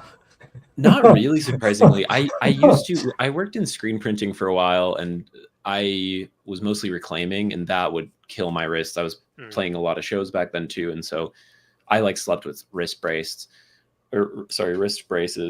every night. But yeah, now these days it's like, I don't know, it's not too bad. I definitely, if I go for if I hit like 6 hours, that's when my wrists start to cramp up. But if I keep it under about, oh, sorry. Oh, how long does the 003 last for you? Do they die pretty fast? Depends. I have a conspiracy theory that Micron is making their pens not last as long, because they used to last me for months, and now I can usually get I can usually do a drawing and a half with one now, where it used to be, and it might be that I'm working a little bit bigger now. I feel like before I would work really small and then blow that up, and now I'm kind of trying to work closer to the size that I am going to see it printed at. Yeah, so I feel like they used to last me longer. I think it also might be an issue with just the tip getting worn out faster too. Oh yeah, dude. The tips break off all the time and bend. Yeah, they bend. And even the bending I don't have a problem with for the most part, actually. I can kind of work with that and get some really cool marks out of it. But yeah, getting too aggressive, that's real. I definitely my problem's almost the opposite, where a lot of the time I find myself like breathing on the paper with the pen, and you can kind of see some of that like in the original. Like there's stuff in there that I'm surprised it actually picked up in the scan, because it's like barely even drawn in there. But I do, like James was saying as well, because stuff tends to like get darker when it's printed. I kind of lean into that a little bit, so I let the finished piece end up a little bit darker in the print, and it kind of works in my favor. But yeah, it's a great album. Definitely recommend it. Definitely, yeah. Those are my three. I also would shout out. I didn't know how many honorable mentions to do, so I would shout out Agriculture on Flenser. They're great friends. They just put out this is actually their first EP, Circle Chant. They just reissued that with a new EP as the B-side. And I don't have a copy of that, but it's a really, really, I love the new EP. It's really good. Black metal, kind of, I'd compare it to like Liturgy or something like that, like kind of melodic and spastic. It's really good. And then I'd also shout out the new Pelican single that I also did art for. I didn't want to plug too much of my own stuff, but this is good. It's a good little 2-song EP. Highly recommend it. So there's a couple other honorable mentions that didn't make the slide deck.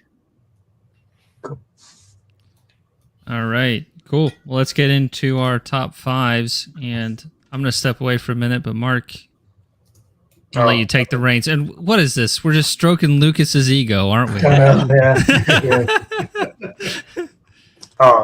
Yeah, the Nuclear Tomb. So I actually picked this up because Ken Escobedo from Ken's Death Metal Crypt, he texted. I'm on a text thread with him, and he recommended this to me. He said, "Mark, I think you'll like this Nuclear Tomb. Check them out." And coincidentally, I actually worked on a flyer for a local show, and they were one of the bands on the set list. So I actually worked on a flyer, I guess, in support of their band a couple months ago.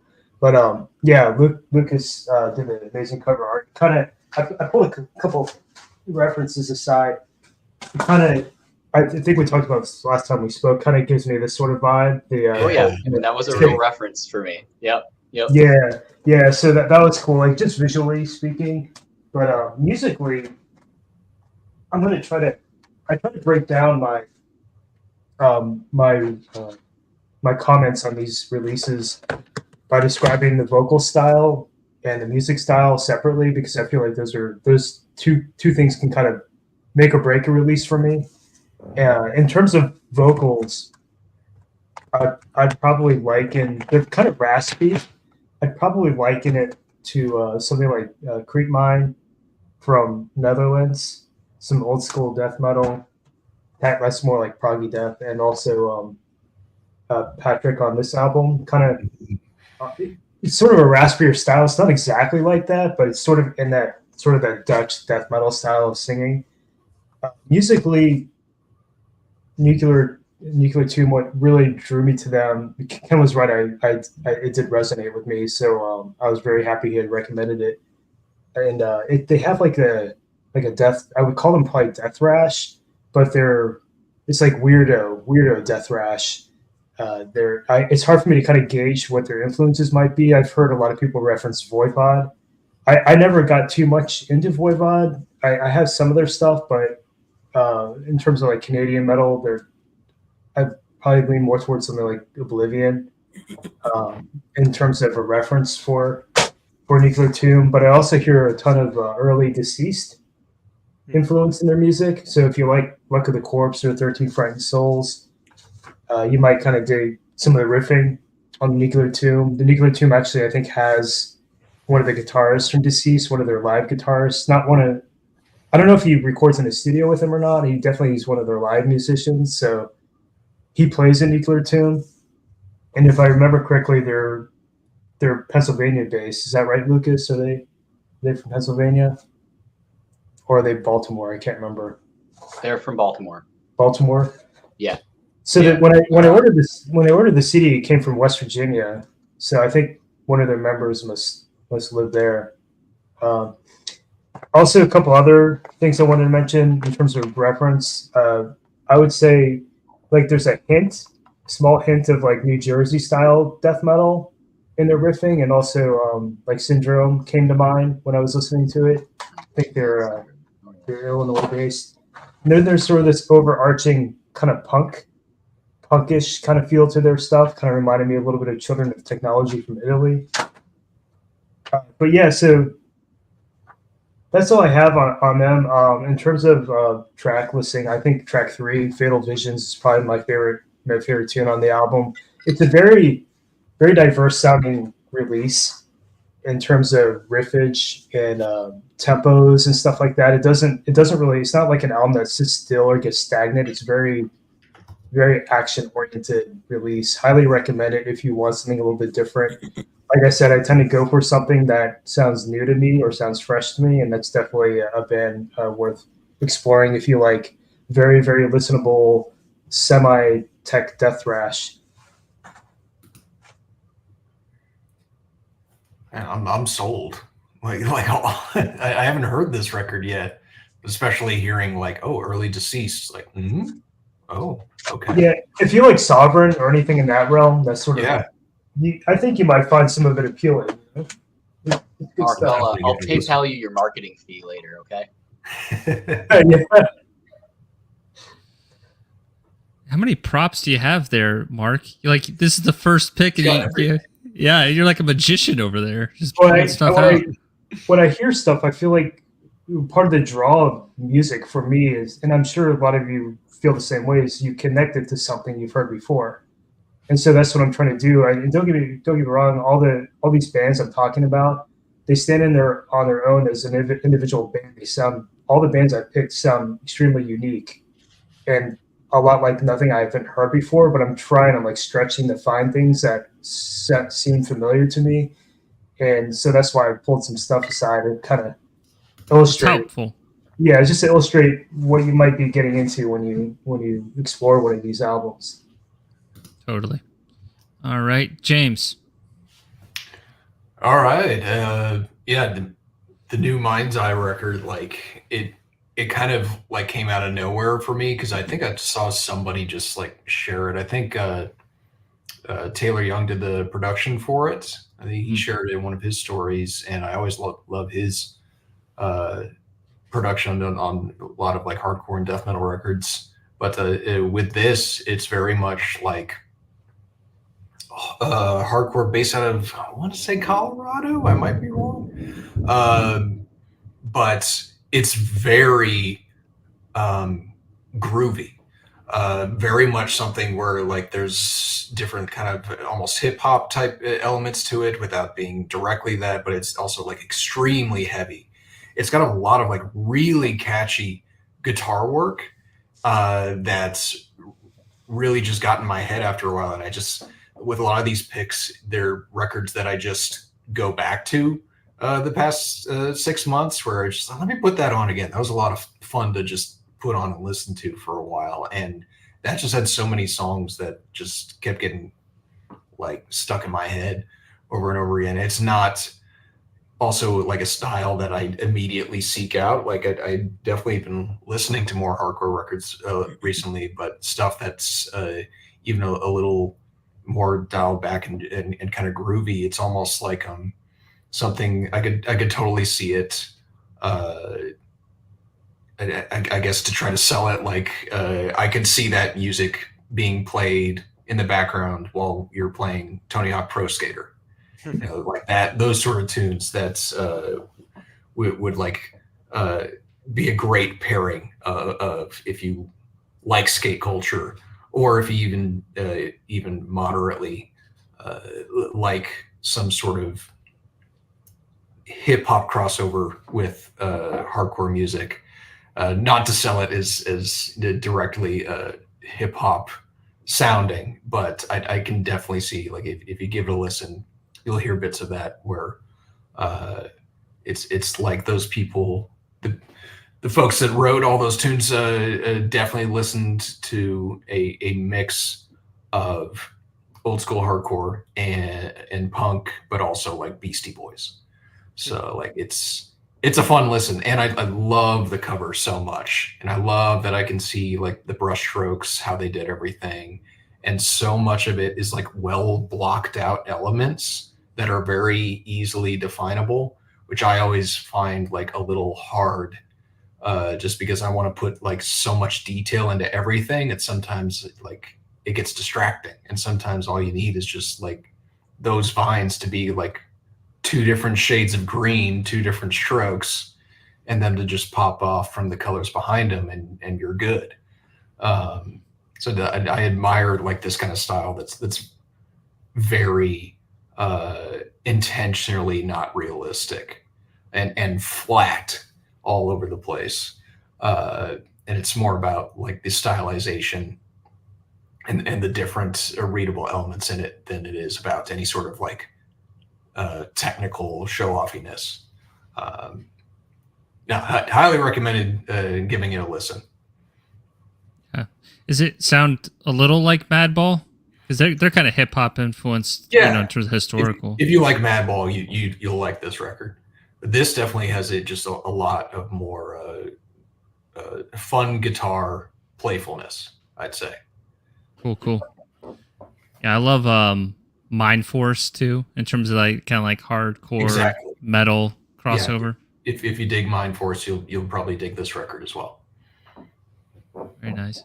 Yeah, cover almost looks a little like gouache to me, like a flat application of gouache. It could be acrylic though too. Yeah, I know when I used to use gouache, and it was mainly in school, it would have these sort of tones where it's that in between of acrylic and watercolor, where you're actually able to get some opacity with it, but still have that sort of, I don't know, lighter tone to it.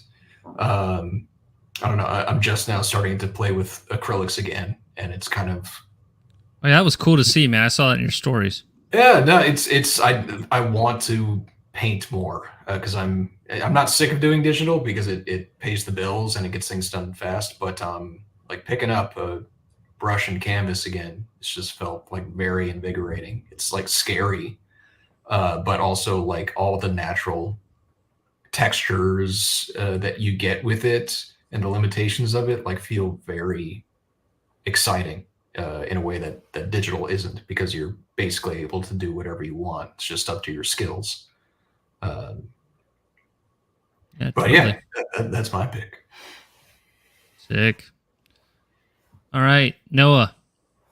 Yeah, so the new Squelching Flesh album, kind of closer to like an EP length.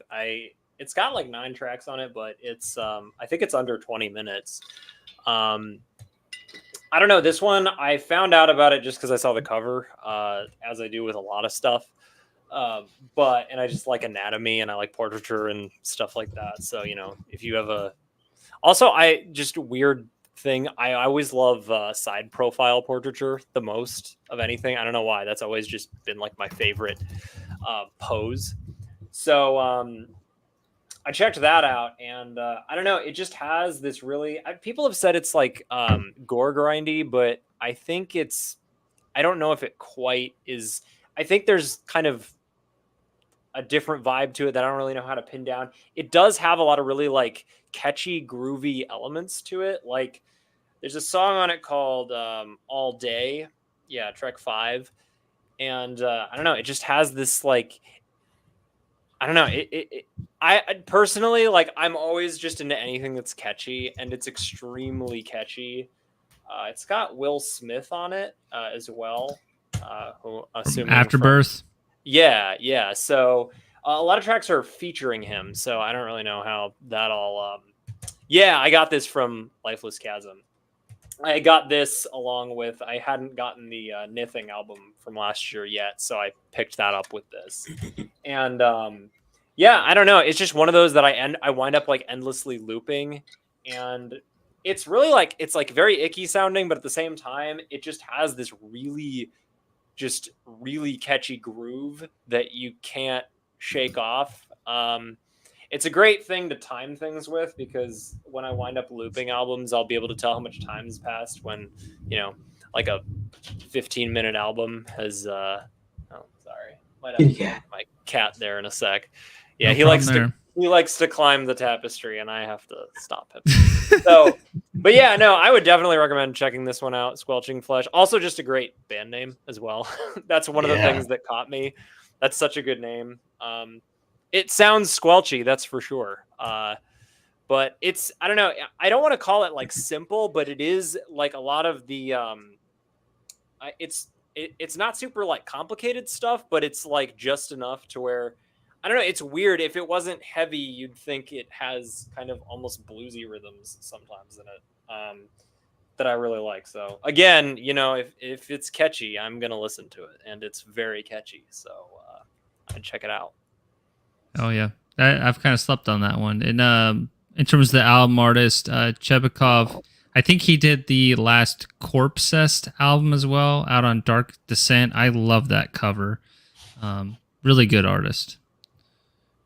All right, Lucas. All right. This is the Invertebrates LP that just came out this year, Sick to Survive.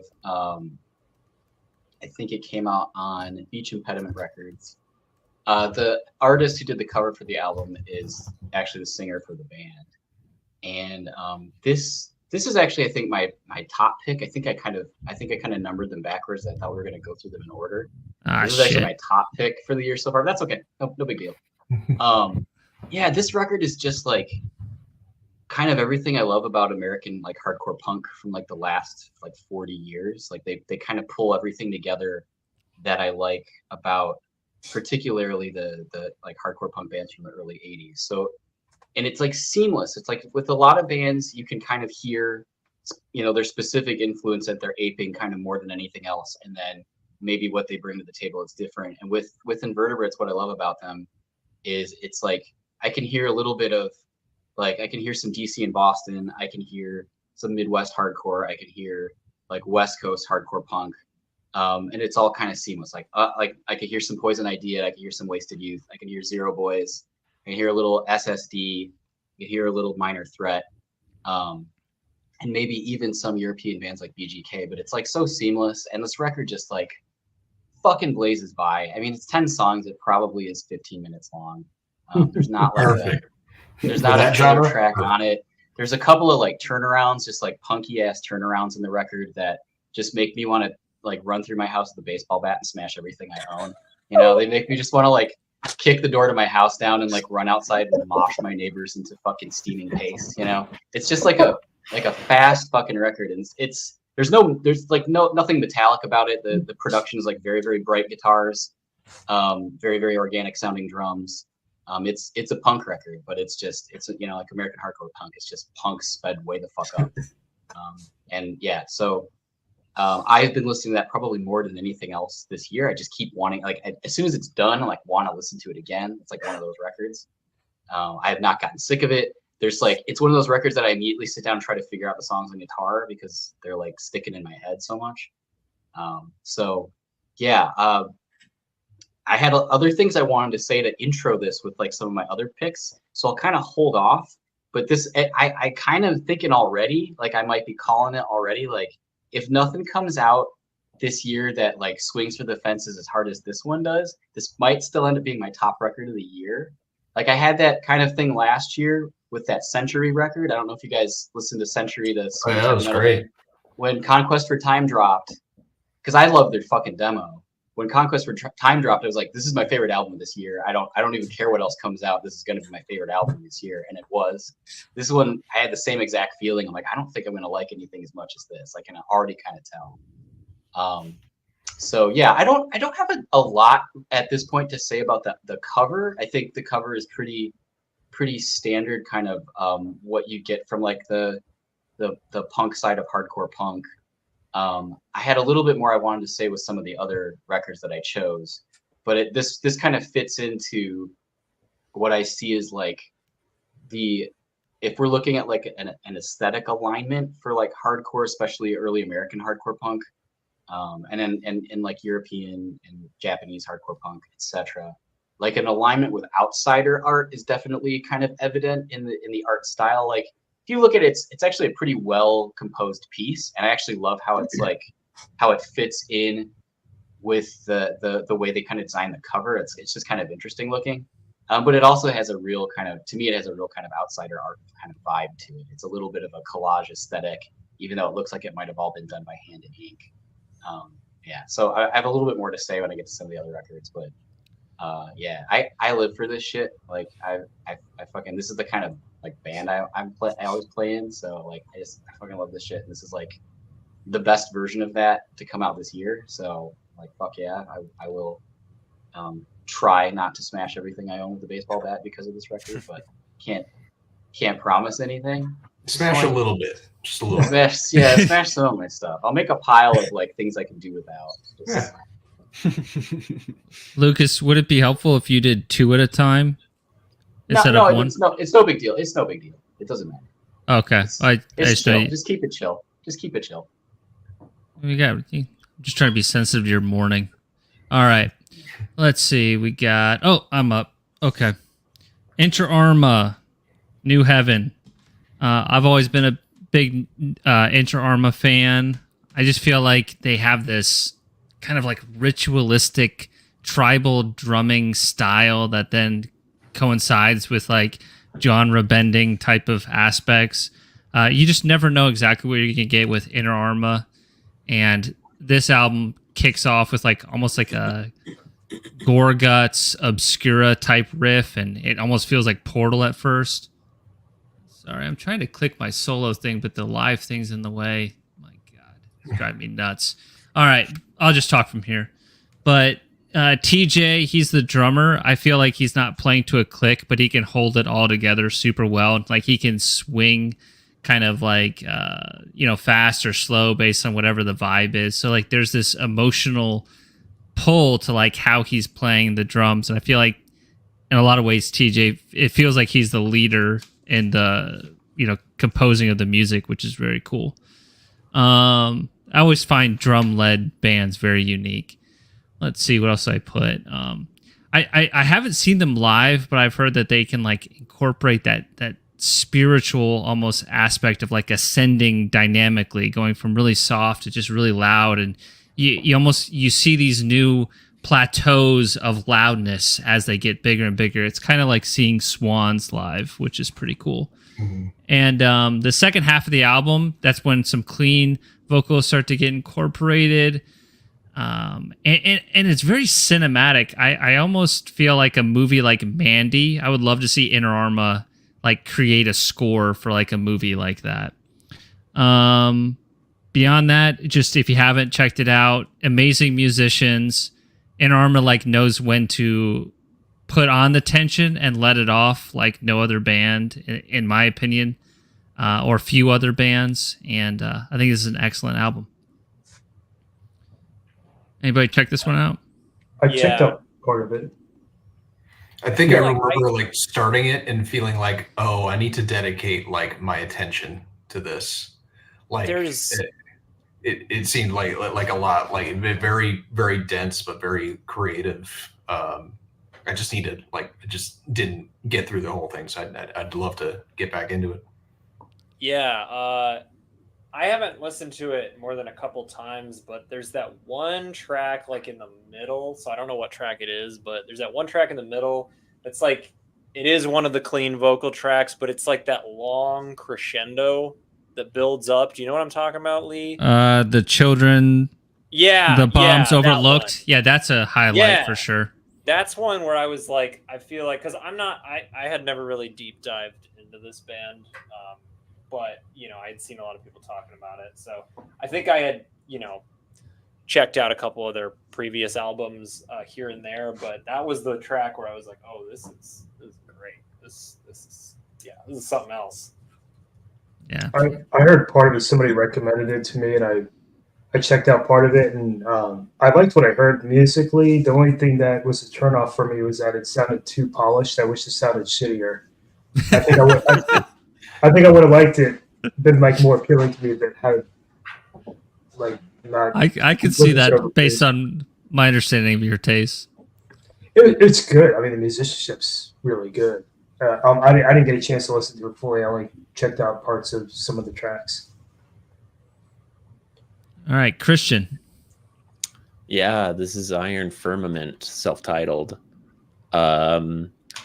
Really sick raw black metal and ambient out of, I believe, California. They're like Northern California, I believe. I think they're a two-man project. It's just really good. Just really good. Like, I would compare, the vocals kind of remind me of like Leviathan or like Immortal a little bit or something like that. And just super catchy riffs. And like really good atmospheric, like ambient interludes. I feel like something I get really annoyed with in black metal is like when an interlude feels kind of shoehorned in and it feels like it doesn't, it like sometimes doesn't feel as well developed as the rest of the parts of the record. And with this band, I would honestly say the ambient moments are the highlights. Like the riffs are fantastic. The drumming is not usually the style of black metal drumming I love, but like because of how good the riffs are and because of how well the drumming serves the riffs that are being played, it is just such a solid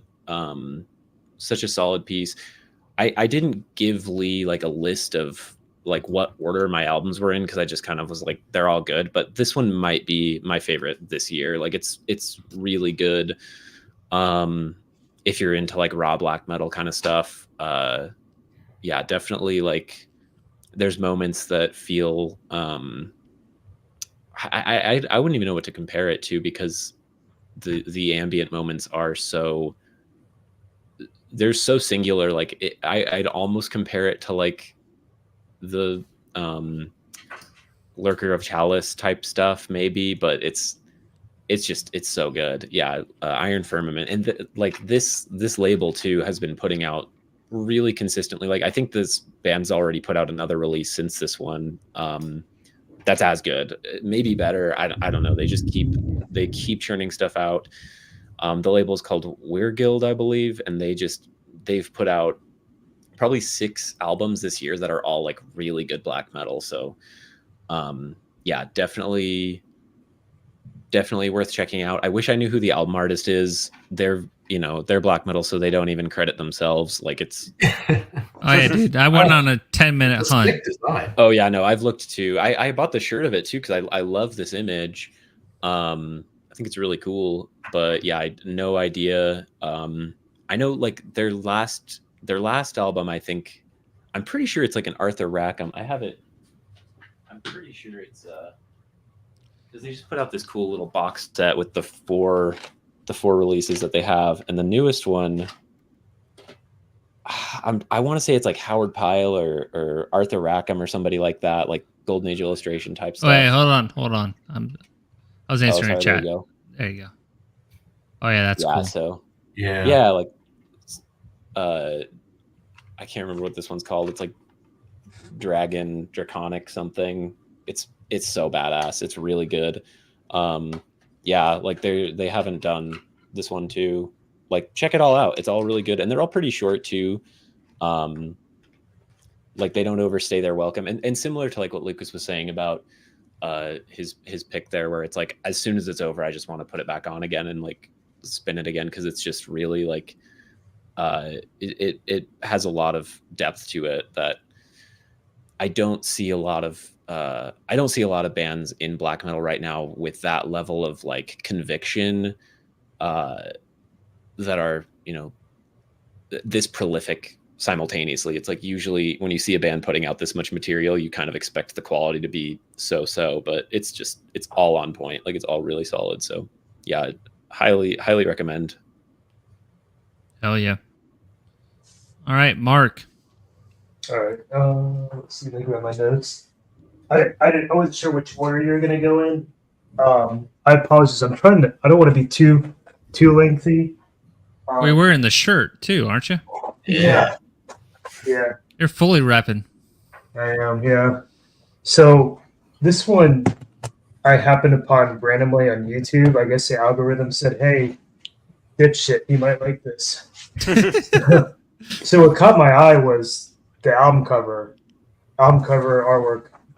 Daniel Vega. Lucas mentioned it earlier.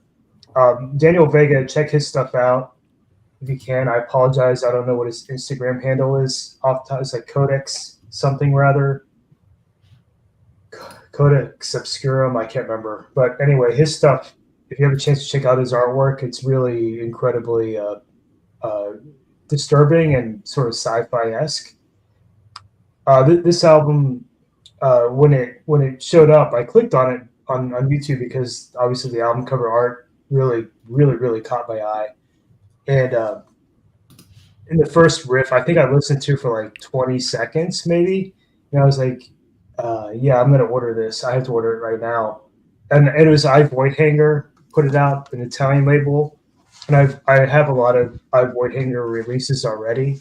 What I like about I Voidhanger is that they publish. I think his name was Gamelli.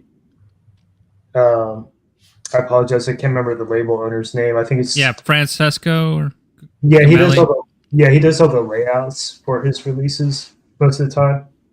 Anyway, he puts out really a broad swath of metal, but if you ever want something that's outside the box and super unconventional and just weird, I Voidhanger is probably one of the best labels for very avant-garde anything metal. And it's a lot of the titles are kind of hit or miss for me with him, but the ones I do own, I love because they're just so different. So this one really caught my attention, and the fact that it was on I Voidhanger, I had to order it immediately. I had no information about the band, didn't know anything about them. I was just drawn to the art, drawn to the 20 seconds I had heard. And then I went back and kept listening to it on YouTube. I caught parts of the rest of the album, and I just said, okay, that's enough. I'll wait till I get the actual CD so I can really enjoy it, because I'm always kind of a proponent of physical product. I don't really do digital.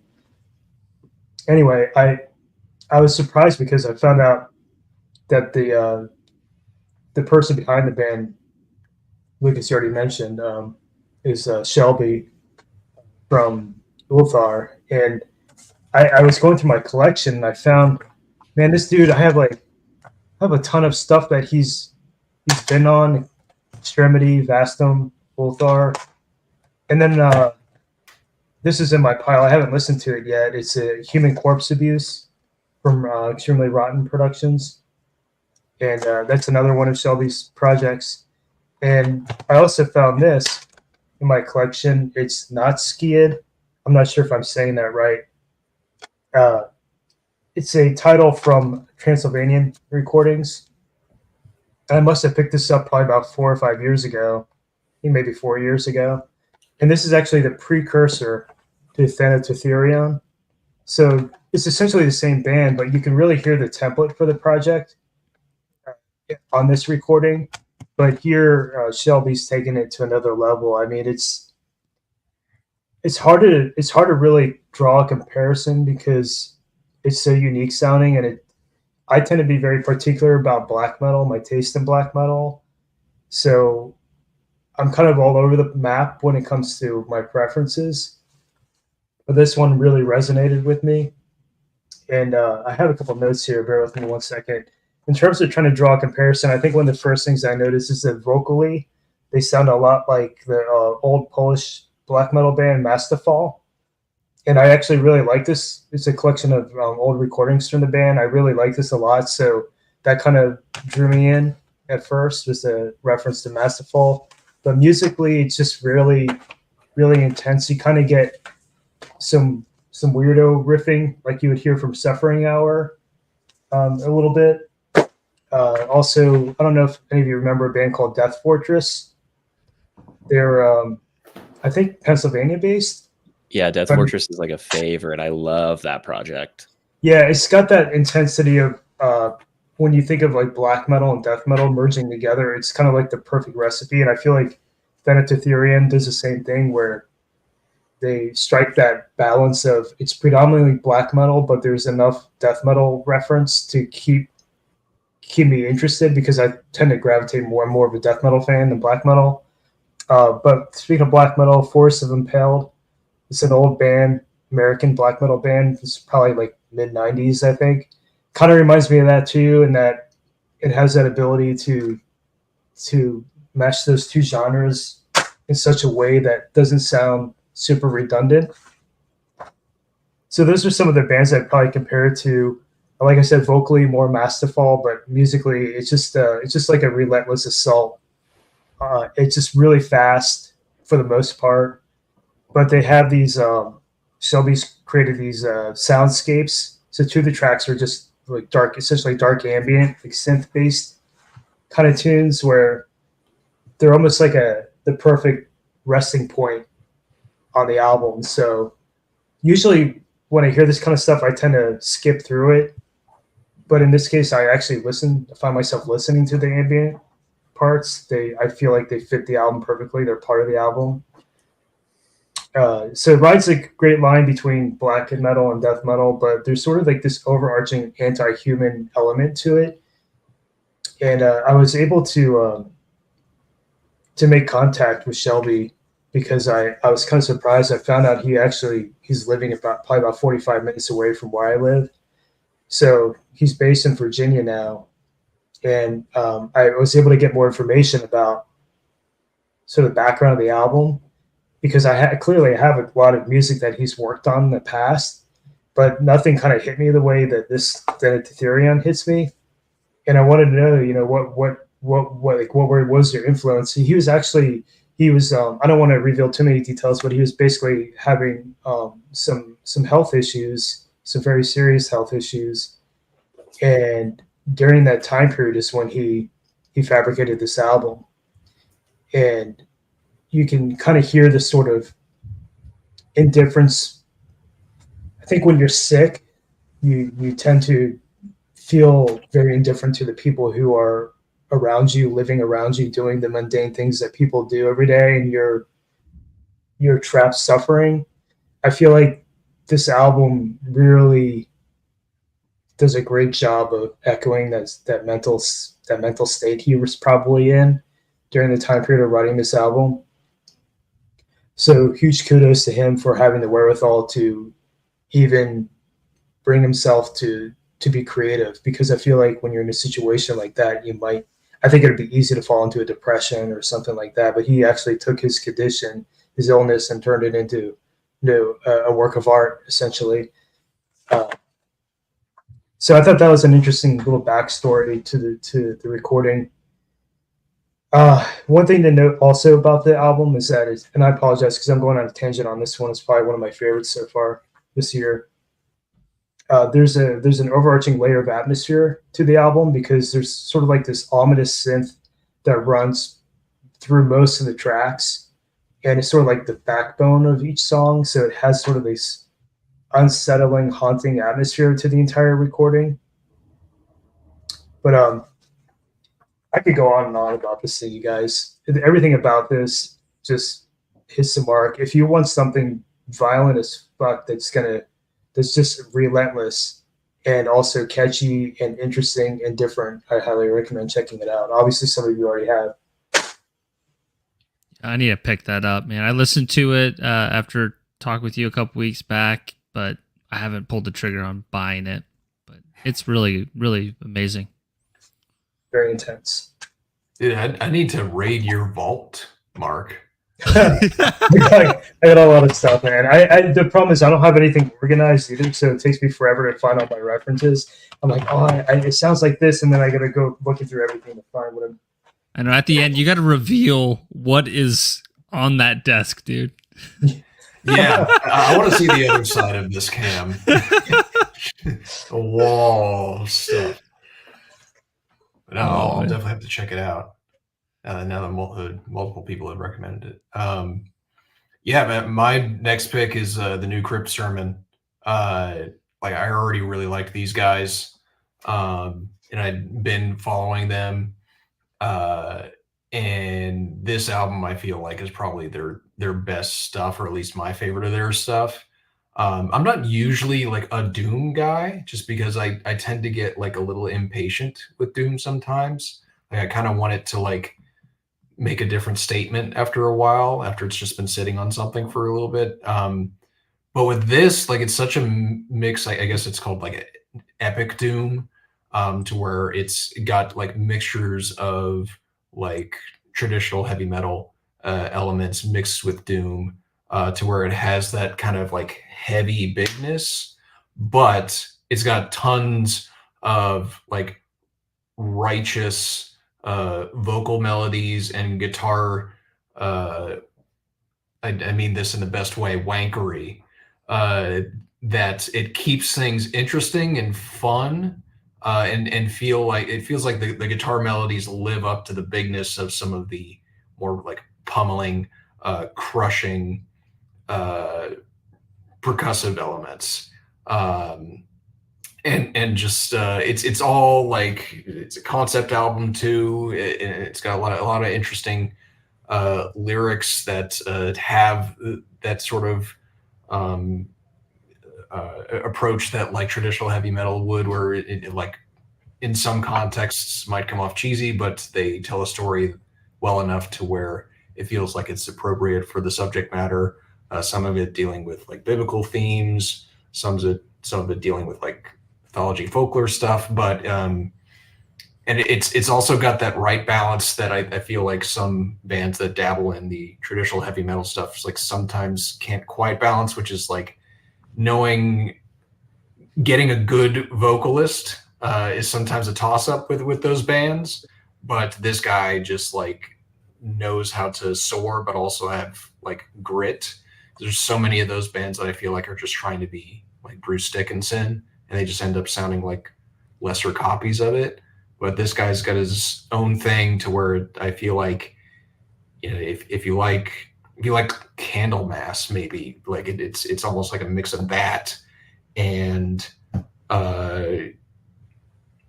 it maybe like I heard like Sabotage, man. Yeah, where I could definitely hear that vocal style with it. So if you're into the Hall of Mountain King type stuff, but yeah, a little less playful and more doomy, it's definitely like, I think it'd be up your alley. And it's a case of where I think it's only like 7 songs or something, but they're, you know, longer songs. But they never seem to bore me, especially with this type of music. And I love the album cover. So I feel like it's a great mix of just enough like rough around the edges to feel like real and tangible, and then mixing in the title colors and choices to where I see a cover like that, I'm gonna check it out. And the fact that it is also a member of the band doing it immediately sells me as well. And it's got like members from a bunch of different interesting bands that all like play into this in little bits. Like I know one member's from Horrendous, I think there's a couple from Deva. So you definitely know like these guys like have like they like black metal, they like some real like kind of proggy avant-garde stuff, but they're all channeling it into this particular project. So it keeps things really interesting. If you have a chance, James, check out Steve, the guitarist. One of my favorite things that he's worked on, he's, obviously Deva, Cripstrom and all that. Check out a band called Infiltrator. He just did one cassette release, but dude, the tracks on that, just ripping death thrash with tons of like epic melodic soloing and stuff like that. So when you say guitar wankery, you're not like in a pejorative way, but in a way that it's actually really well like executed shredding. Yeah. Infiltrator. I'll Highly check it out. recommend it. Yeah, it seems like these guys have like influences from all over the place, but know how to concentrate it to like a cohesive like sound that like this band has had for a couple albums now. Yeah. I don't have that one. I think they're two prior to this one. No, but I'm probably going to get a copy of this. A lot of stuff doesn't come to my local record stores, so I have to inevitably get it online. I usually try to wait and see if I can get it in person, but I think I just need to pre-order more often. But I definitely want a copy of this on vinyl. Very cool. I just posted to you. It's actually 6 tracks, so it's real tight. Yeah, very much. Which which makes it easy to just like put on again. It's like, okay, 6 songs. Let's go. All right, Noah. I mean, this one is pretty obvious, I mean, Gay Creeper has gotten so popular over the last few years, so I'm sure this is not a surprise to anyone. And there may be some overlap here, probably. But, I mean, I've always liked Gay Creeper. All their albums I've like, I like that. It kind of serves its purpose. And I mean, I've enjoyed each release for what it is, starting from their, first one. But thing I feel about this one is they really have finally leaned into like the mellow death thing they've been sort of hinting at over the last few years. And I'm glad they kind of finally embraced that. Especially like tracks like A Chilling Aura is probably my favorite one. It's like right in the middle. I mean, it just, I don't know, like there's something about this album to me that has really like separated it from the rest of them. You can definitely hear like kind of that classic like melody, like the 90s stuff, like In Flames and stuff like that. So I don't know, I don't have a ton to say about it. I mean it's just like got so many good hooks and it's insanely catchy. I feel like there's just a lot of less like dread on this album. I mean, I don't want to say it's like positive, but it almost feels like, I don't know. It's my favorite album to mow the lawn to as of recent, because it takes the exact time, because it's not a super long album, but it takes the exact time it takes for me to mow the front and back. So, I guess take that as you will. So that just times it really nicely. That and like this is probably my favorite cover of theirs. I think because it really like, to me, obviously, you had Hayden who did the Caught in the single Treads. cover. Yeah, the Caught in the Treads cover. So I had kind of assumed that maybe he was doing the full length cover, but I do love. I mean, Lena Richter is an artist I had been familiar with, but like I had just seen her on Instagram and stuff, and I had followed her for a long time, but I had no idea that this was her. And then I had seen and put 1 and 2 together, and it really leans into like, I mean, if you know like the stuff I like and the stuff I do, you know, I'm obsessed with like textures and really shimmery, vibrant colors.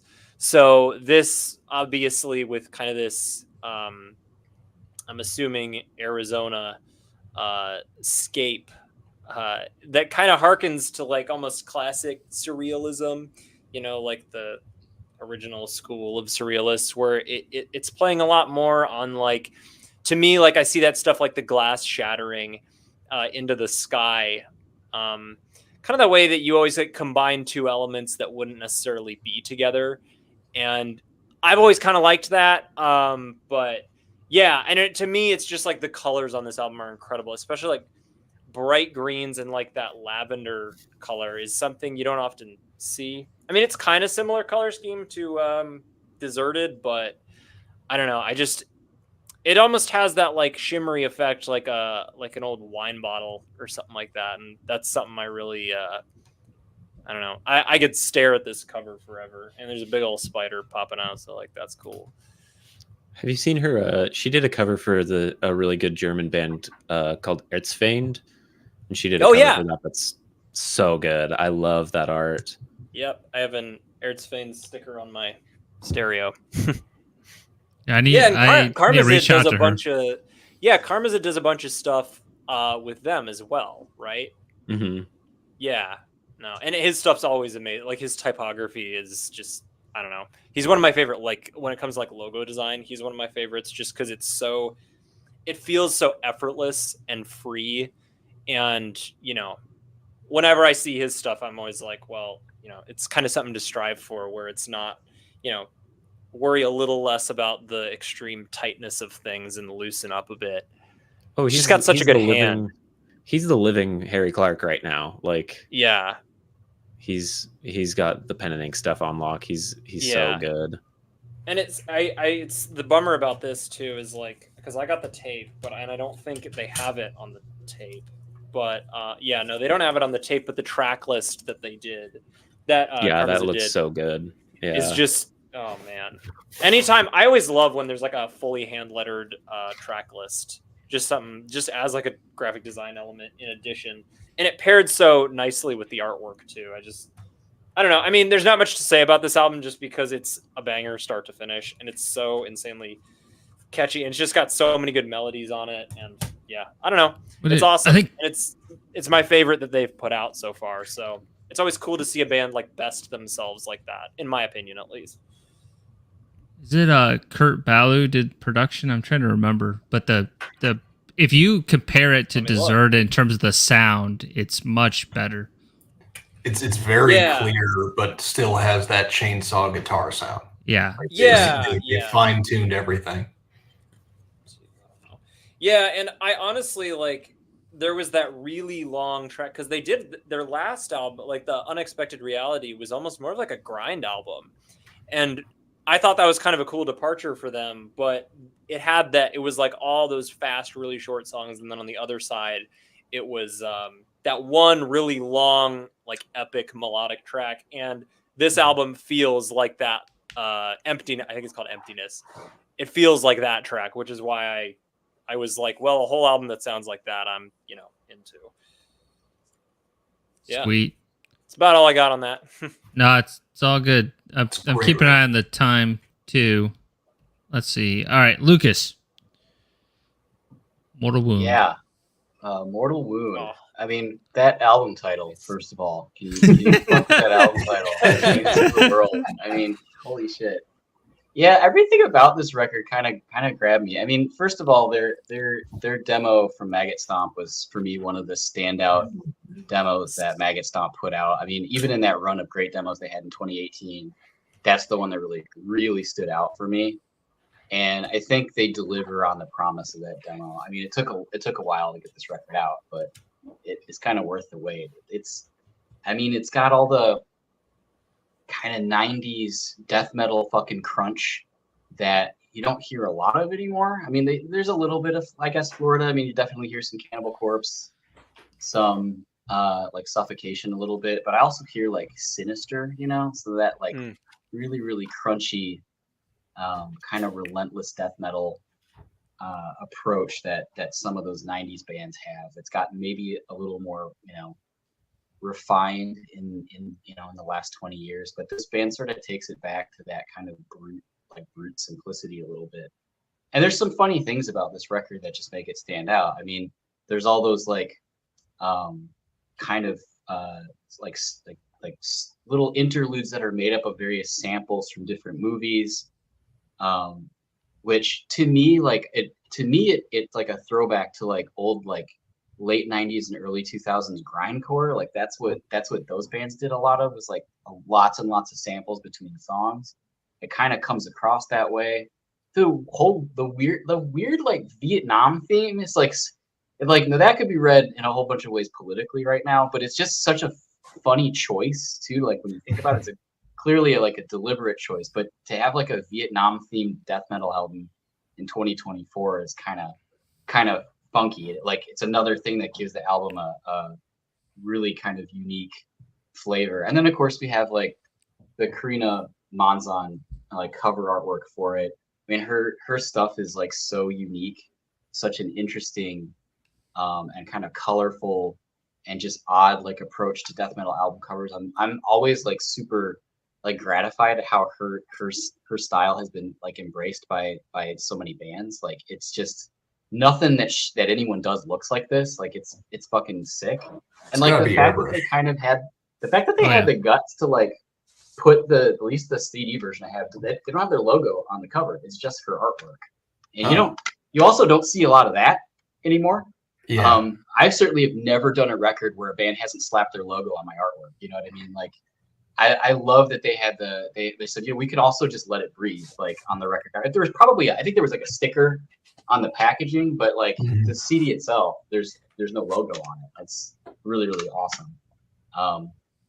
So yeah, for me, it just kind of all those like weird kind of choices that speak to them as a band having a kind of unique personality and vision, like also kind of kicks it up the next level for me. I mean, the songwriting is great. The record is paced really, really well. It feels like a great, like kind of brutal and unforgiving and very like mean-spirited experience to listen to, which is kind of what I want from death metal. And the fact that like there's kind of a sense of humor to a lot of the song titles too, like the surf is gonna be bitchin'. Like, come on, like, they're you know, it's not your typical like song titles. There's like a kind of a sense of, you know, like I said, like mean-spirited irony that's like kind of in there too. That just kind of, I don't know, the whole thing works for me. It felt like, you know, one of those albums that I hear it and feels like I've been asleep for years, and then I hear it like, oh shit, yeah, I'm like waking back up to, this is why I was into this music when I was like a teenager. This is why I was into this stuff when I was like 14, you know. Yeah, I don't have too much else to say about it. You know, Dark Descent's putting out some really, really great stuff this year. They seem to be kind of firing on all cylinders. So yeah, the layout is definitely unhinged. That collage on the inside is pretty fucking nuts too. Once again, it makes me think of like 90s grindcore. It makes me think of a band like Excruciating Terror or something. Like it's totally not, you know, you just don't see that kind of stuff as much in death metal. So I'm like liking that like crossover. That's another thing too that kind of takes me back, is like when there was kind of a lot closer relationship between like DIY grindcore and death metal at the time. There was like a lot of bands were like kind of crossed over between the two, and there was some kind of crossover aesthetics a little bit. So this record does a lot for me. It like scratches that fucking itch. Another record that I could kind of run through my house with a baseball bat and destroy all my stuff. Could you show the collage real quick? Nope. Yeah, let's see it. Yeah, it's like through the whole layout. Like, Oh wow. Yeah, Yeah, messy. That's so nuts. it's all Nice like and it's messy. all like Vietnam photos and like soldiers and commando shit. It's, yeah, it's like it makes me think of like I don't know if anyone is familiar with the band Excruciating Terror, but it makes me think of that, like Los Angeles, LA grindcore in the '90s, that kind of shit, when it was like both very very political and pessimistic and apocalyptic and kind of mean spirited. Good shit. Good shit. What everyone should be listening to. If you've not Hell listened yeah. to Excruciating Terror, you fucking should. I think I've got one of their 7-inches. Yeah, I've got their Torched Records 7-inch. Their second release. All right, what do I got next? Okay, my turn. My turn. I'm going to get this solo to work. All right. One other thing. Is anybody else in the panel drinking at all, or am I the only one? I've got water. Yeah, I feel like I'm the only one here. I'm like 3-4 tequila shots deep. I'm having a good time here. Damn. Hopefully okay. you guys... More hopefully power you to get- man. it's more fun this way for me. But hopefully you guys out in the chat, you're having a nice beverage. But yeah, let's talk about Slime Lord. So we got the Bradmore cover here, which is awesome. James, you're actually on that panel when he went into detail about it. Dude, But- it's insane, that cover. It's I know. beautiful. It really is. But I think what I love about this album is there's like this psychedelic swirling energy to it all. And the tones, the production is excellent. And it never really feels pretentious either. Like they go pretty far out there. I mean, there's like a geese sample in the Bell song, the first track, and then the second track. Where are my notes? The gut brain axis. There's a frog sample towards the end, like when it kind of like dips down. But the playing. Yeah, dude, it's such a fun album, and I feel like I don't know, like there's a lot of bands that do that kind of like cavernous type of like feel, but they really mastered it on this album, and the production does them a lot of favors. So, big fan of this. I think Gut Brain Axis is probably my favorite track. But they definitely like turned a lot of heads with The Beckoning Bell when that single was released. I was pretty blown away, and I was like, "This is an instant buy." And I don't know if you guys have you. There's a band called Howls of Ebb. Yeah, I like that. I love that. Yeah. Slime Lord. I feel like it kind of reminds me of Howls of Ebb a little bit in terms of like that psychedelic and like, basically, you have no idea what he's saying when he's like doing the vocals, and so there's that kind of vibe. And Yeah, How's of Ebb? That's another I Void Hanger band. yeah, But that I think Slime Lord, Slime Lord's good. I picked that up per your recommendation. It's a good album. The Slime Lord. and there's some cool guitar solos too. Very like Trey Azagoth, Morbid Angel type solos. But yeah, I really blown away by it. If I had to, because I didn't rank my list here, but it would probably be like my number 2 if I had to. I've been listening to it a ton, so I gotta Very give it a big full fan. listen. I've heard those snippets, but I haven't sat down for the whole thing, so I gotta. all right. Some people are joining me here. I'm seeing some reassuring chats. I feel like I'm at like an AA meeting or something. You're gonna fall asleep at the. I got booze, but I'm just like, I'm good right now. Well, I'll make a fool of myself. All right, who's next? I think Christian's next, right? Yep. Yeah. Oh, this is very cool. I'm glad I got the advantage of seeing everybody's picks ahead of time. Go ahead, Christian. Yeah, so this is Locrian. They're a really sick band out of Chicago. I think Terrence, their vocalist, is in Baltimore, but they're just such a sick band. I don't know how I describe them, because I feel like it's a style of kind of post-metal, kind of atmospheric stuff that normally wouldn't really grab my attention, but they always have. It's very synth driven, with a lot of still really good like guitar hooks and stuff, but it's really there's kind of no band that sounds like Locrian to me. I don't have a copy of that one, but I have a couple of their older albums that I have really loved.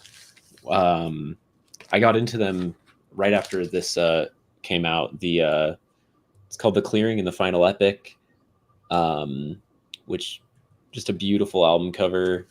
And then the follow-up to that was Return to Annihilation, which, holding upside down, is also super fantastic, really good, kind of, yeah, like drone, ambient, atmospheric. Don't know what you call it, but I think this new record is maybe my favorite of theirs. I said that about the last one too, but they just keep kind of getting better, and they seem to be really leaning into the things that made me like the band the most to begin with, which is like melody and like hooks and just like really atmospheric production.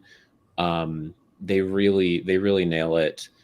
I did a shirt for them at one point too. That's like one of my favorite merch designs I've done.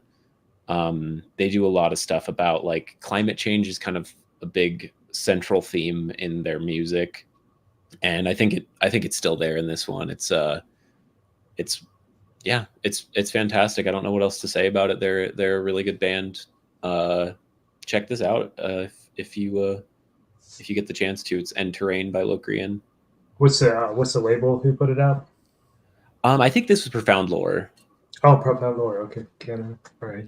Yeah, their earlier stuff I think was on Relapse, and then they re-signed for their last record, which was called New Catastrophism. That was, I think, their Profound Lore debut, and I think they've done an EP and now this album. They've really picked up, super prolific, but it's all worth checking out. Like, I really enjoy it. Even like some of their older stuff, they have one called The Crystal World that Justin Bartlett did the album art for, and that one is also really fantastic record. So yeah, like this band, I feel like I see them slept on a lot, and it's a shame because they are really good. Like, I really like this band, but it's definitely, I could see why it's not everybody's cup of tea. But it's good drawing music, or it's kind of good zoning out and just like inking something. I think I almost bought this. I think I was debating it. I ended up picking up when I was buying the Nocturnus. I think I almost picked this one up too. But for whatever reason I didn't. But I was thinking about it. There's really interesting synth choices. Like, I don't know, it's very unique. I hadn't heard anything quite like it. All right. Mark, back up, number 3. Sure. I'll grab some links. All right. So the next batch of releases I picked, they're all from the same label. It's a fairly new label called Iron Fortress. And they do a lot of mostly cassette releases, to my knowledge. And the label's based out of Missouri, I believe. And they do really short runs on their pressing. So I think for the most part, so if you're going to be seeking out anything from Iron Fortress, you got to get your hands on it fast because they're limited quantities. But this one caught my attention and really kind of drew me to the label. I would say it was this initial release from a band called Astral Gateway. And I have to say, Iron Fortress is putting out a really unique variety of death metal bands. So if you want, you're probably gonna, if you're a death metal fan, you're probably gonna find something that you like on the label. So highly recommend checking out Iron Fortress. But anyway, this band Astral Gateway, I believe it's a solo effort by an individual. Let's see his name. His name is Arian Mock. I'm not sure if I pronounced that correctly. The cover art was done by, I think on Instagram, goes by DitchWitch666. I think it's nice. Yeah, I think Corey or something like that, I think is what his name. Yeah, it releases a lot of great stuff. Anyway, this is really, it's I think 3 tracks on here, if I remember correctly. And I think what drew to me initially was they reminded me a lot of this band called Bearstorm. And I mean that in a very kind of a loose way. Bearstorm has a lot of really wiry, proggy kind of melodic riffs. They're very clean and tight sounding. This is not clean sounding. It's very like kind of brutal and raw to some degree. But what struck me as interesting is these sort of like proggy riffs that they inserted into the music, and I don't think I'd really quite liken it to a band like Tomb Mold or Blood Incantation per se. When I say proggy, I think they're kind of doing something a little bit different, at least in my opinion. Vocally, the vocals are kind of deep and kind of gruff. I can't really liken it to anything specific, except for when he goes more into the black metal side kind of screeches. They're more akin to like Worm, I would say. Like when Phantom Slaughter gets kind of high on his vocals, they kind of sound like that on here too. But generally speaking, the music is it's basically like raw death metal with like progressive elements. I would even kind of compare it to maybe like mid-career Death. I would say kind of like Human Era in terms of a reference point. So some of the notes I have here, the music's very very spacey and atmospheric. It has some melodic moments and a lot of times where he'll like layer the guitars and even including like some clean guitars or some synth passages onto the music. And the riffs are so super unique, so they kind of keep my attention. And it's almost like because I know the guy in the band Arian, he plays in some other bands, but I think this is probably, my assumption is like a place where he can experiment more with his songwriting. So the songs are actually really well thought out, but they're unique. There's something distinct about it, distinct enough to like really catch my attention. It's like not quite like something I've really heard before. And I think I want to mention that one of the notes I have here is that I actually really appreciate how raw and somewhat distorted the sound is on the production on this, because I think if it was too polished and too clean, it might not have the same kind of character that this has. So I encourage Arian to continue in this manner. I think it's a really unique approach, and I actually kind of be curious to hear him ditch some of the more low growl singing and go maybe more black metal sounding, like with the screeches, just because I feel like that would push us even further into a more unique territory. But anyway, it's a good release. I highly recommend checking it out. I don't know if copies are still available, but Astral Gateway, it's really, really interesting stuff. Very cool. Getting a lot of love for Iron Fortress in the chat too. All right, James. All right. Definitely another case of like getting more and more into like hardcore punk this year, and these guys are relatively new, coming out through Triple B Records and as well as Hardlore Records. So these guys have been getting a lot of love from the guys in Hardlore, and got to see them live. They were here. They played a little pizza shop with a bunch of other hardcore and punk bands. Nice. And they were tons of fun. Definitely wearing their influences on their sleeve, in that it feels like that kind of like early Bad Religion, Descendants, and then like early Offspring type influence, where it's this like really fun, high energy, but real like biting hardcore punk, where it's very much one of those where like you can understand everything he's saying, and like all the instrumentation is like very clear, but still packs a punch.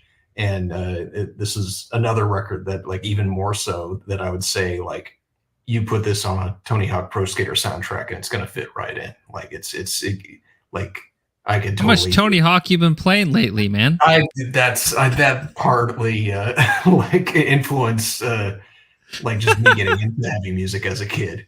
Like those like basically 1 through Thug like got introduced me to so much. So in my brain, I hear this music, I just think of doing infinite 900s into infinite manuals into crazy combos over and over and over again in my bedroom as a kid. So, like this is the kind of stuff that definitely plays well with that sort of vibe. And definitely like enough of the hardcore influence to really like sit well with people who are more from that scene who want like maybe not as much from the like breakdown centric part of that genre, but more from the kind of like quick, fast paced, more punk influence era. So I think it's a ton of fun. I love the artwork so much, and what's cool is that on the LP at least, like they have the artwork, but then on the back they have the actual like inks Oh, for all of it. sick. So you get to see like all the different Sharpie lines and some of the pencil and blue lines that the artist did for all of it. Real cool. I hadn't seen a record do something like that in a little bit. So yeah, highly recommend checking it out. It's a lot of fun. It's very easy to breeze through. And I think they opened Sound and Fury today, so that's going on this weekend, and it seemed to pop off pretty well. So I think That's they're in gonna do LA, it. right? Mm-hmm. Yeah. Very cool. Yeah, I think Ryan, the album artist here, I think he does a lot of work in like I don't know what you call it. I call it the poster art scene. Yeah. But all the kind of big live bands that have really, really good illustrators. I actually want to interview some of these folks. But bands like Dead and Company and even like Dave Matthews Band and shit, like some of the illustrations on the posters are actually really impressive. So I'm not surprised Talking because about- like, I think one Talking of about the guys like Dave Clock, right? Dave Clock, exactly. Like that, all those artists like do shit for like Humphreys McGee and stuff. Like there's a lot of, it's a whole nother like side of music illustration that I'm hoping to like interview some of these folks a little bit. it makes sense because I think the both the singer and guitarist I think they've also like worked in like screen printing and worked with some of those companies that do promo for all sorts of different kinds of bands. I know the singer, like he's done merch for tons of bands, like namely like he's worked with Drain for years, being the merch guy for them. So like there's a lot of crossover with these California folks, but definitely also in the screen printing a gig poster world as well. Like it'd be cool to see you interview some of those guys.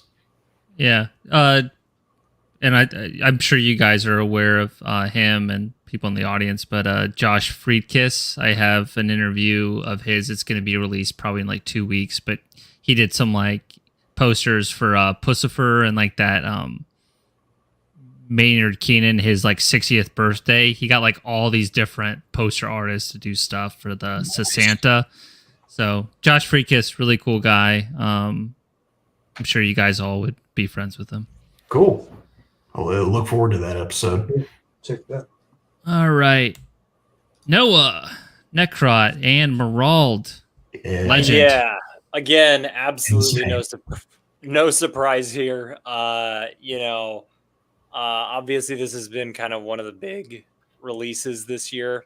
But I mean, Necrot doesn't reinvent the wheel whatsoever per se, but I mean, I don't know, their formula works, and I've just been kind of knocked out of the park every time I've heard them. And I do feel like, to me, their first one, Labyrinth, whatever it's called, or the Labyrinth, right? Is it the Labyrinth? Mortal, but specifically like Mortal and Blood Offerings, I didn't notice much of a difference, but I did. I'm sorry, my cat's absolutely crazy.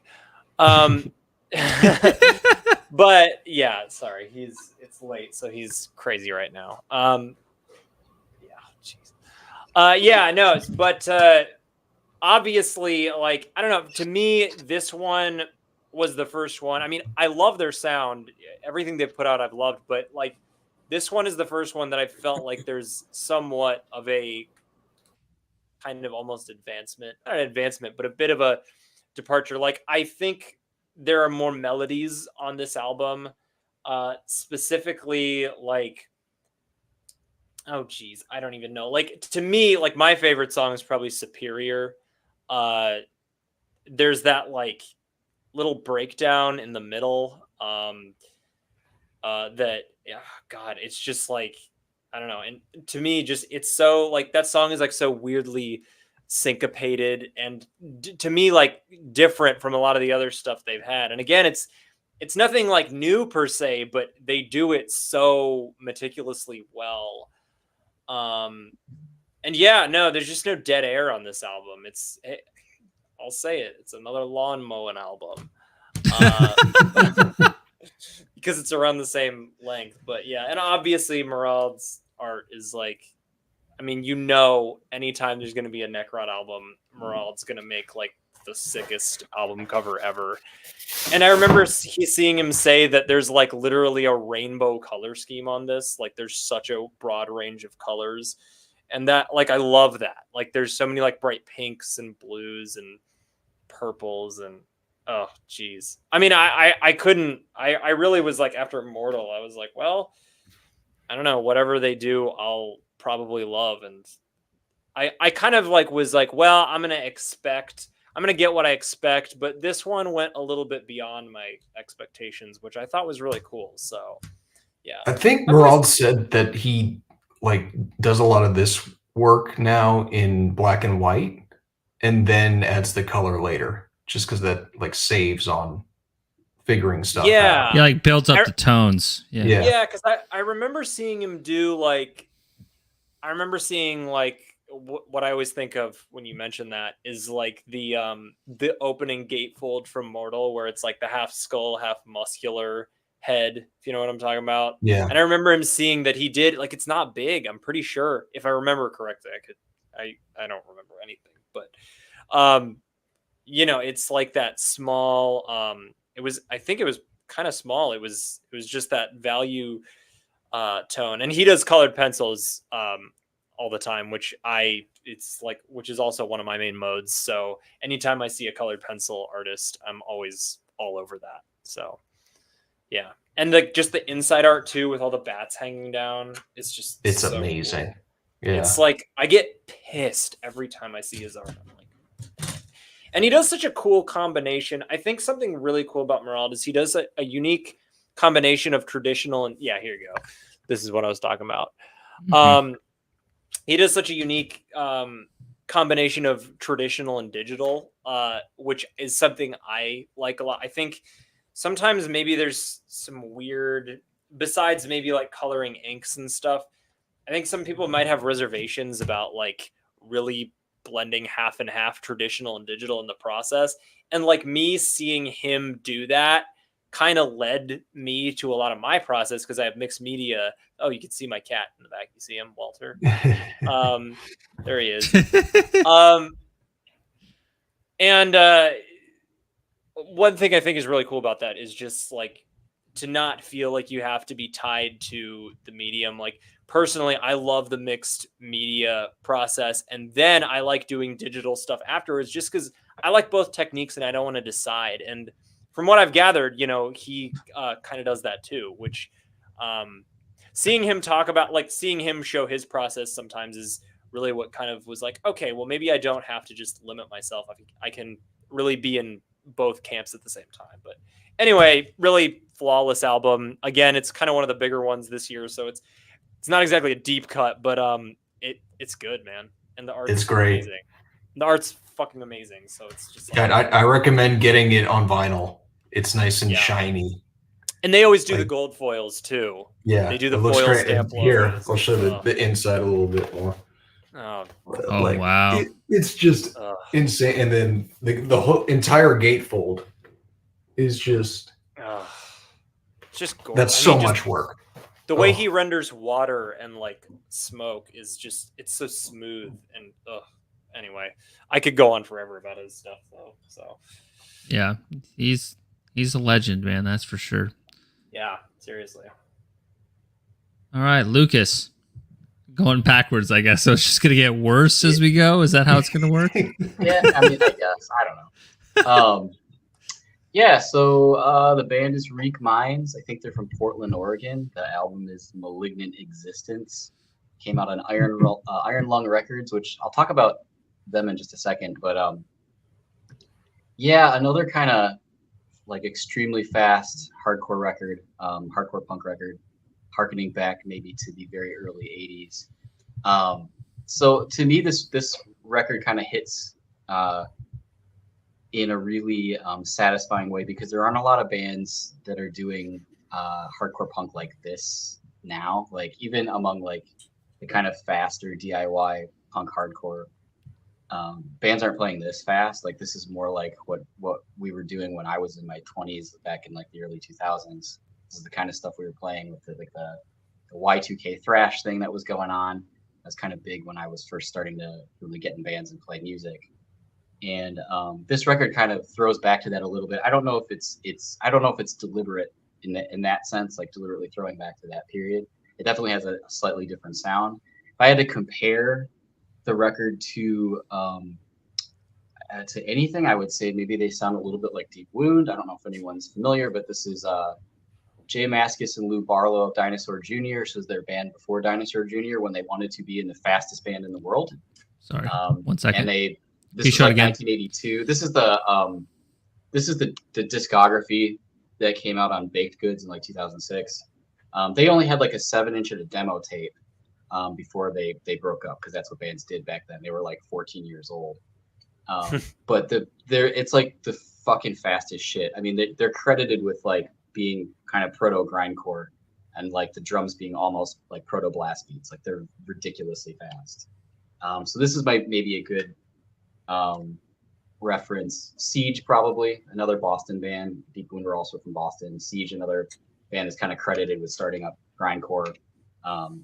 Crazy hardcore band. This is the reissue of their Drop Dead demo on Deranged Records. And maybe even a little bit of like UK thrashcore from the late 80s, like Ripcord, something like Ripcord. If you haven't heard stuff like Ripcord and Heresy, you probably should. But that's kind of what they sound like to me. Except there's a little bit more of like kind of almost tunelessness to it. Like there's kind of a lot more half step kind of chord progression. So it sounds a lot uglier than some of these bands even sounded, even maybe more so than Siege, who were pretty ugly sounding from back in the day. The vocals are incredibly unhinged. I might think of like maybe the vocalist from Siege, or United Mutation, or maybe John Brannon from Negative Approach at his like most kind of going off. But it's just like super fucking fast. Like the whole thing is like they do like turn on a dime tempo changes where it'll be like one tempo of fast, and then they suddenly just start playing even faster. Like it just change riffs and start playing even faster. There's almost no slow parts on the whole record. I would say it's like over and about as many minutes. There's as many minutes to the record as there's songs. There's like 10 songs. It's probably about 10 minutes long. I don't think it's much more than that. The production is really good for it. Like the drums are kind of crystal clear, but everything has a nice layer of grime on it. So it sounds like suitably filthy, sounds suitably raw with still being able to hear everything. And it's just like the songwriting is good. The production is good. And it does not overstay its welcome. It delivers on its promise. It's in and out, hyper fucking fast. And it makes me like kind of happy that like, cause I think they're a younger band, and like the kids are still playing fast like that. I was kind of, I'm in some fast bands, but it's like kind of looked at as like an old guy thing now, because I'm like in my 40s, and it's like the kids are coming to shows like, oh, you old guys like to play fast. And so I was like kind of glad to see there like some younger bands that are still playing like really fast hardcore, because that's the shit that I, when I first started playing in bands, that's the shit that I got into. Can attest a lot of local hardcore shows, like whenever the fast parts happen, for some reason people stop moving. I like the kind of stuff that I'm used to is like you either have to mosh through the whole thing, or you're never gonna find something to mosh to. Yeah. It's like the slow part is like over in like 2 seconds. Like my old band, we used to do it on purpose, where the slow part we'd play for like a measure and a half, and then go right back into fast. So you never had a chance to. You wanted to mosh. You either had to mosh through the whole 25-second song, or you weren't going to mosh at all. So yeah, like that's where that shit kind of comes from, and it makes me happy that there's still stuff like that being put out. Now, Iron Lung Records, I do want to go off on a little bit of a tangent. So Iron Lung Records, if you're not familiar, you should look them up. They're a very weird label. They put out a lot of hardcore punk stuff, but they put out a lot of fucking weirdo shit and weird industrial stuff and just like whatever they've kind of vibe with. That label is run by the dudes who are in the band Iron Lung. If you're not familiar with the band Iron Lung, they're kind of a well-known or somewhat infamous power violence band. I don't think they're still around. Occasionally, I think they play shows, but I don't know that they're still recording. But I would recommend, even if you're not into power violence, to check this band out, especially their sophomore record, Sexless No Sex. I mean, check out that fucking Nick Blinko cover. I mean, it's dude from Rudimentary Peni. They licensed a fucking piece of his for this record cover. This is a fucking masterpiece of very, very odd, 2000s power violence grindcore type stuff. They're not just called Iron Lung, like coincidentally. Everything they fucking do is related to polio, the maintenance of iron lungs, etc. Like their first record, Life, Iron Lung, Death. They have songs that are literally from the instruction manual for caring for an iron lung. And then there's all this fucking really, really odd like noise stuff in between that's like sound effects from like hospitals and things like that. It's a very unique and singular experience. My old bands played with them a bunch and went on tour. My one band, Threatener, went on tour with them for a little bit, along with the Italian fastcore band Okuzaru. And that was a trip. That fucking trip was a trip. I remember a show where the show almost got shut down because Jensen from Iron Lung, he likes to heckle the audience when they play. And we played outside of Buffalo at this record store in a suburb of Buffalo called Depew. And he kept making fun of the name of the town to the point where the guy who owned the record store was going to shut the show down because he was getting so mad about it. So that's the kind of shit that used to go on. But anyway, yeah, Iron Lung Records, check them out. Jensen and John from Iron Lung are fucking incredible. I should want to say, that band is also just a two-piece, so just guitar and drums. Right. Jensen, the drummer, sings. John, the guitar player, sings. Iron and Lung. The thing that Jensen used to always say that the reason that he liked working with John is because John refused to ever play a normal power chord for anything. He'd always find some other weird fucking way to play the chord instead of actually playing a power chord. And you can hear it in their music. It's not normal shit. Yeah, Split with Lana DeGalis is a fucking amazing record. Yeah, I have that back in my fucking thing. Yeah, definitely check them out if you have not. But Reek Minds. Oh, I want to say too, really quick, if you can bring the artwork back up. Yeah. The album cover. One of the things I really, really dig about this album cover is this is kind of primo what I'm talking about with old kind of hardcore punk art where it has this look of sort of outsider art. I mean, it's a really actually well drawn piece, and I fucking love the use of color in it. I kind of really like the weird composition of it.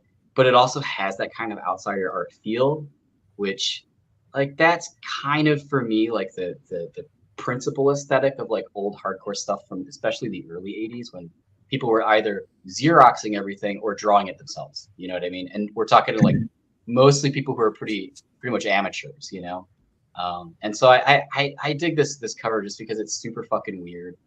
And the album gives is super it the flavor.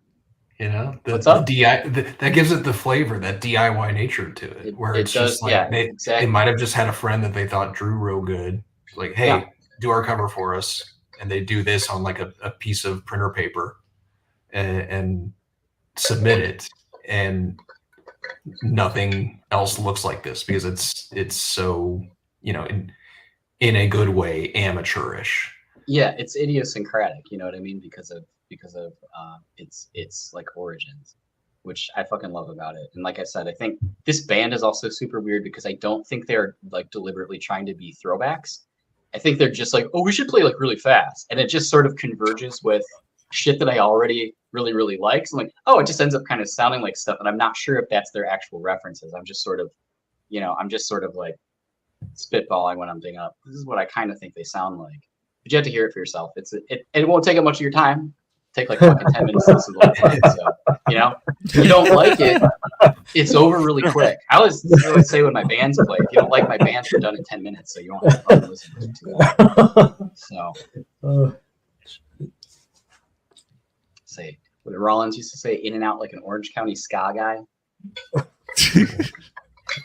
Anyway, all right, I'll shut up.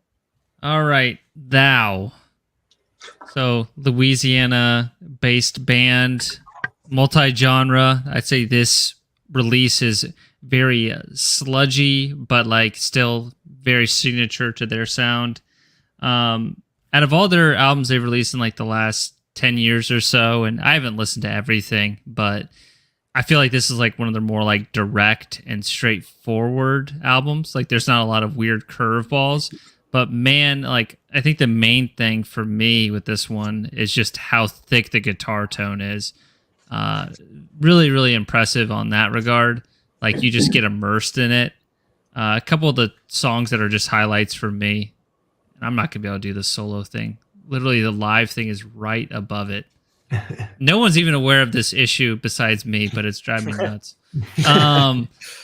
But dude, what is the track called? House of Ideas. It's like right in the middle. There's like, it starts out with this like lumbering, like swinging groove.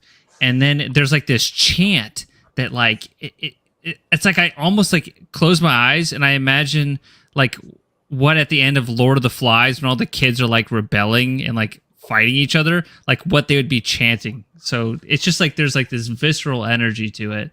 And then I've known that Thou has like some really interesting lyrics, so I did spend some time and like read the lyrics of this album, and they're really poetic, and I mean he has a very good vocabulary. I thought there was like enough abstract ideas within the lyrics that you can kind of make your own interpretation. So overall, really love the album. Something interesting too is like basically all the formats like have different artwork, or there's like 4 different variations of artwork. Like the slipcase has this, which you probably can't see because I'm really tiny. But then there's like a photograph for this. And then for Bandcamp, they have this old etching, which I wasn't able to place who did that. But excellent album. I think if anything, you'll love it for the guitar tone. And I think the more you listen to it, the more it really just kind of soaks in. So very impressed with this album. Anybody heard it? I feel like the second half of the record, I like stood out to me almost more than the first half. Like the B side is just like, because it's where it kind of picks up pace. Like I feel like the singles were pretty fast, and I like my favorite Thou is when they're at their most punk. Like their compilation, like I think it's the Rendon EP, that's like a compilation, but you have like To the Chaos Wizard Youth and the like there's like the song Pill on there and stuff. Like it's like their fast like pummeling driving stuff I really love. And I feel like between like Magus and this one, or I would say between Heathen and this one, Magus felt like it was a little bit, it meanders a bit, and so it felt good for this record to come out, and it's like it's them kind of back, return to form in a way, you know. Yeah. What were you gonna say, James? I haven't listened to it yet, but I remember liking Thou's previous stuff. So this is another example of something that like, oh yeah, that came out. Just haven't taken the time to listen to it, but yeah, when I was watching, lots to listen to after this. Totally. And then like combine that, I watched all of the Heavy Metallurgy stream from last night, and they covered a bunch of albums that haven't been covered yet in this one. Like one, for instance, that I completely forgot that came out this year was the new Skeletal Remains, which is like awesome. But like really it slipped my mind until watching last night. So it's like, it was early, maybe like March. I know. Like that. Ton of good quality stuff. All right. And what do you got there, Lucas? So this is the Thou release I have. Peasant. Oh, Peasant, yeah. I just picked that up from my buddy actually recently. It's the same CD, but he has like the digipack version with the Obi strip. Yeah, no, I remember being really into this when it came out, but I haven't listened to it too much since then. Yeah, very cool band. All right, Christian.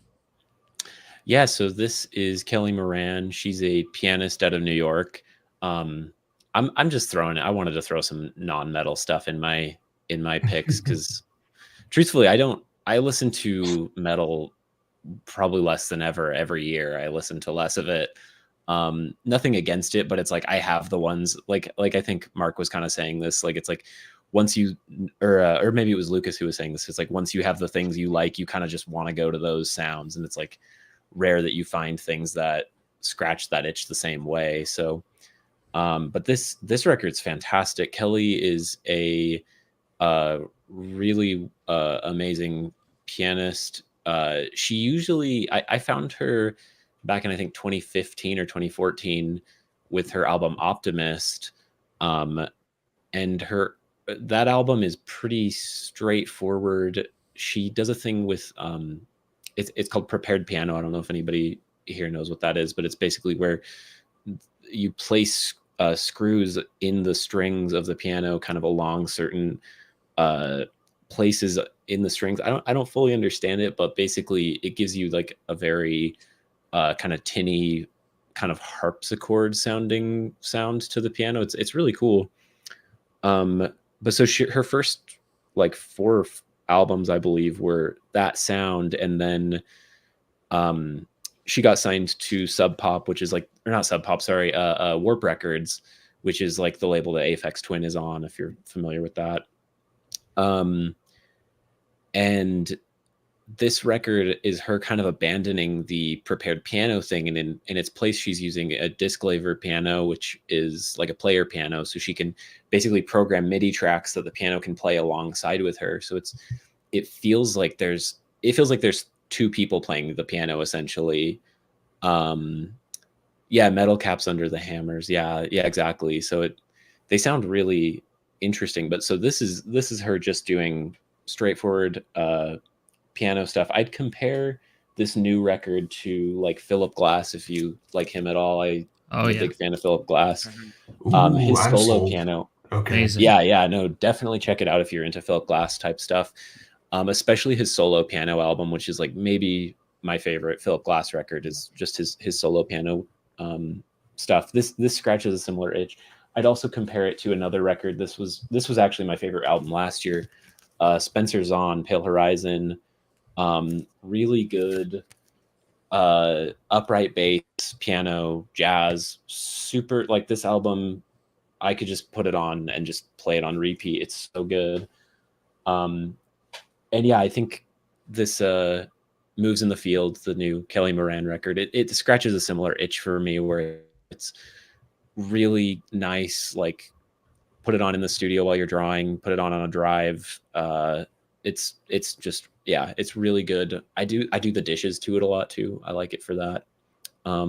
First yeah, the lawn, now the dishes. Yeah. You gotta have those. You got, Your- yeah, your you need go-tos. chore music is important. Yeah. I didn't Yeah, mean so to cut you off. I'm sorry, Christian. Oh no, you're good. That's about all I have to say about that record. I really highly recommend it if any of y'all like kind of classical or like modern classical music. Way up my alley. I love that stuff.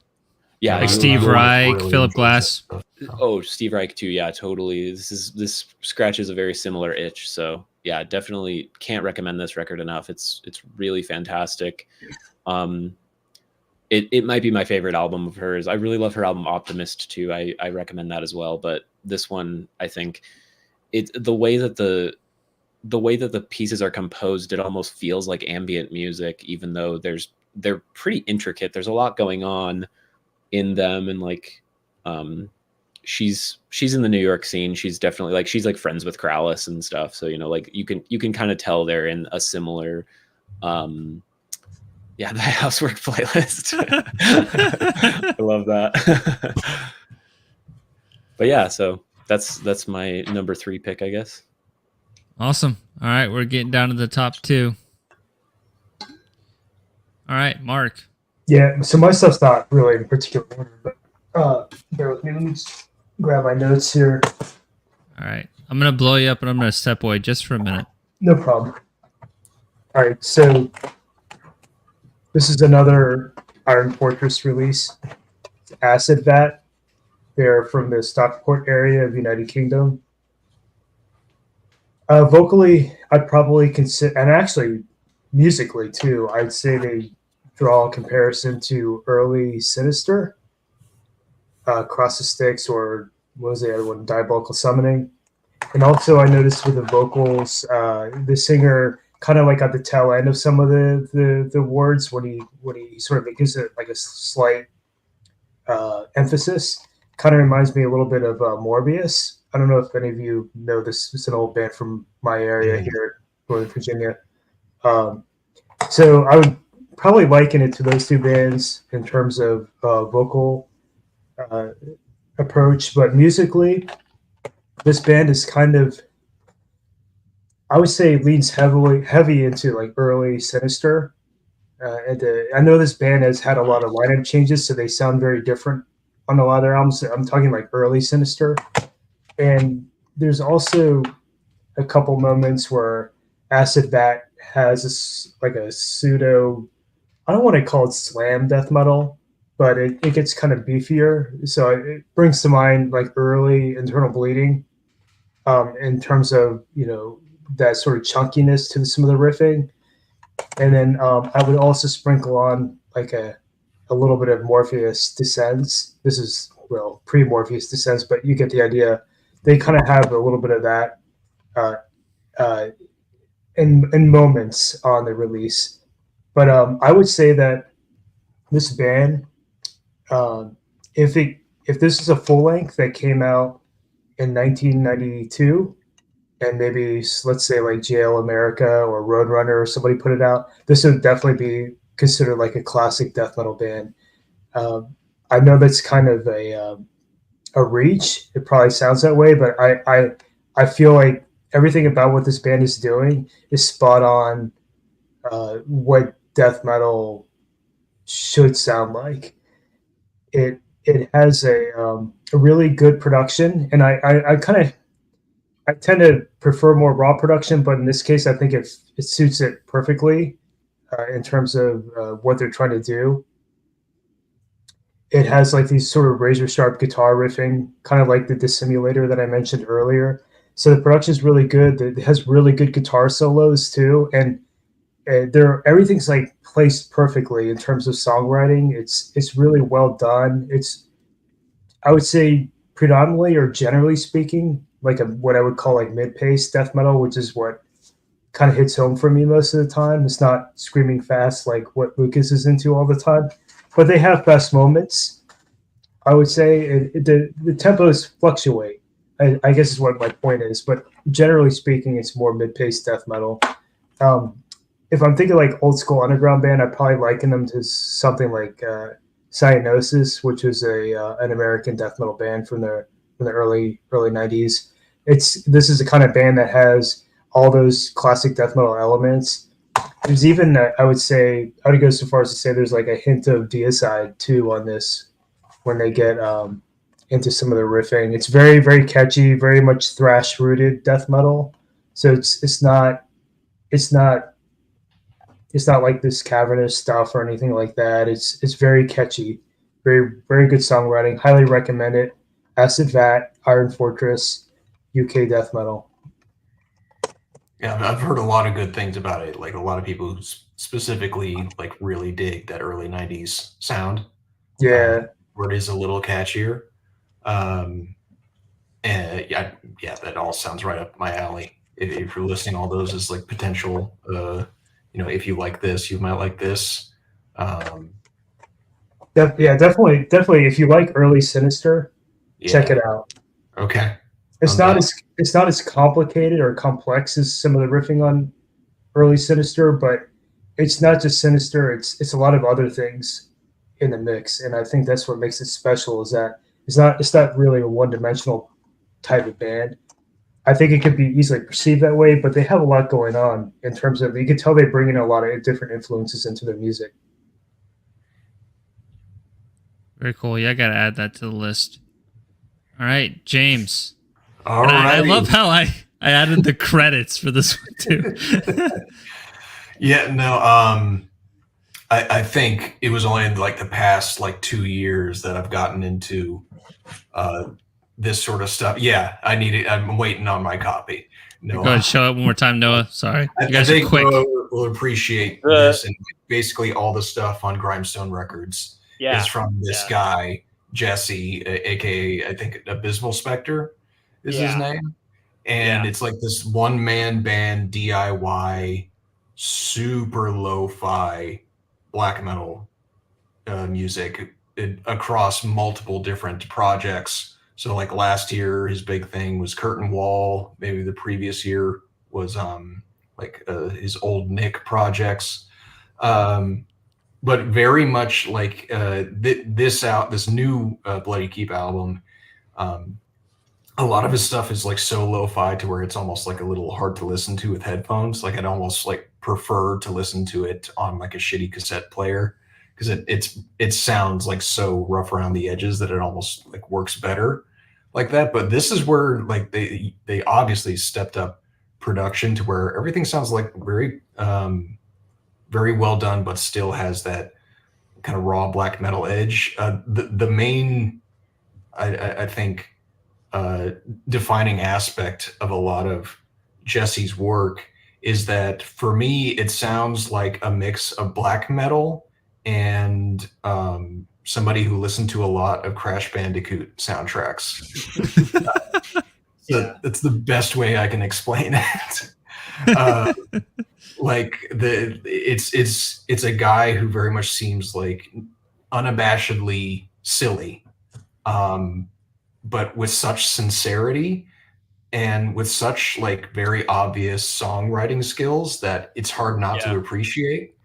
So I think you have to get past like the initial silliness of the sounds because it very much sounds like a kooky video game soundtrack.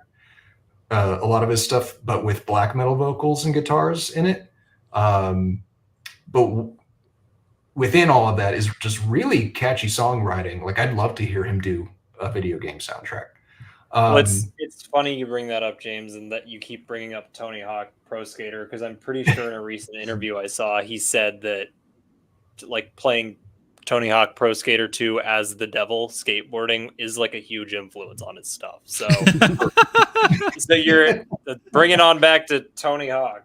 Yes, that like definitely you look on Encyclopedia Metallum, like all the credits are basically him. And it's like infinite too. Yes, like the amount of stuff he puts out. There's so many releases. Most of it's been since 2020 too. It's like this is definitely it doesn't go back that far.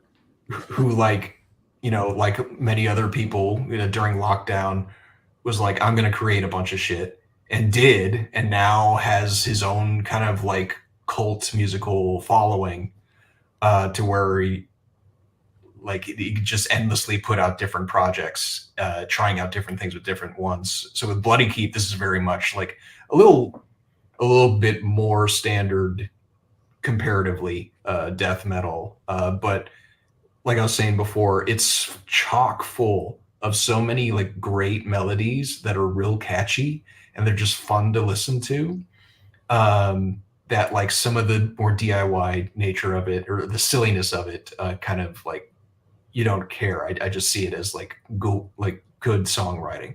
Like I've been playing the shit out of Elden Ring and putting this on in the background. It's just you got your chores, you got, killing Mesmer, this in the background, like just adding to the playlist. And then, I know the person who did, Noah, correct me on the full name. What's that band name? Keys to something.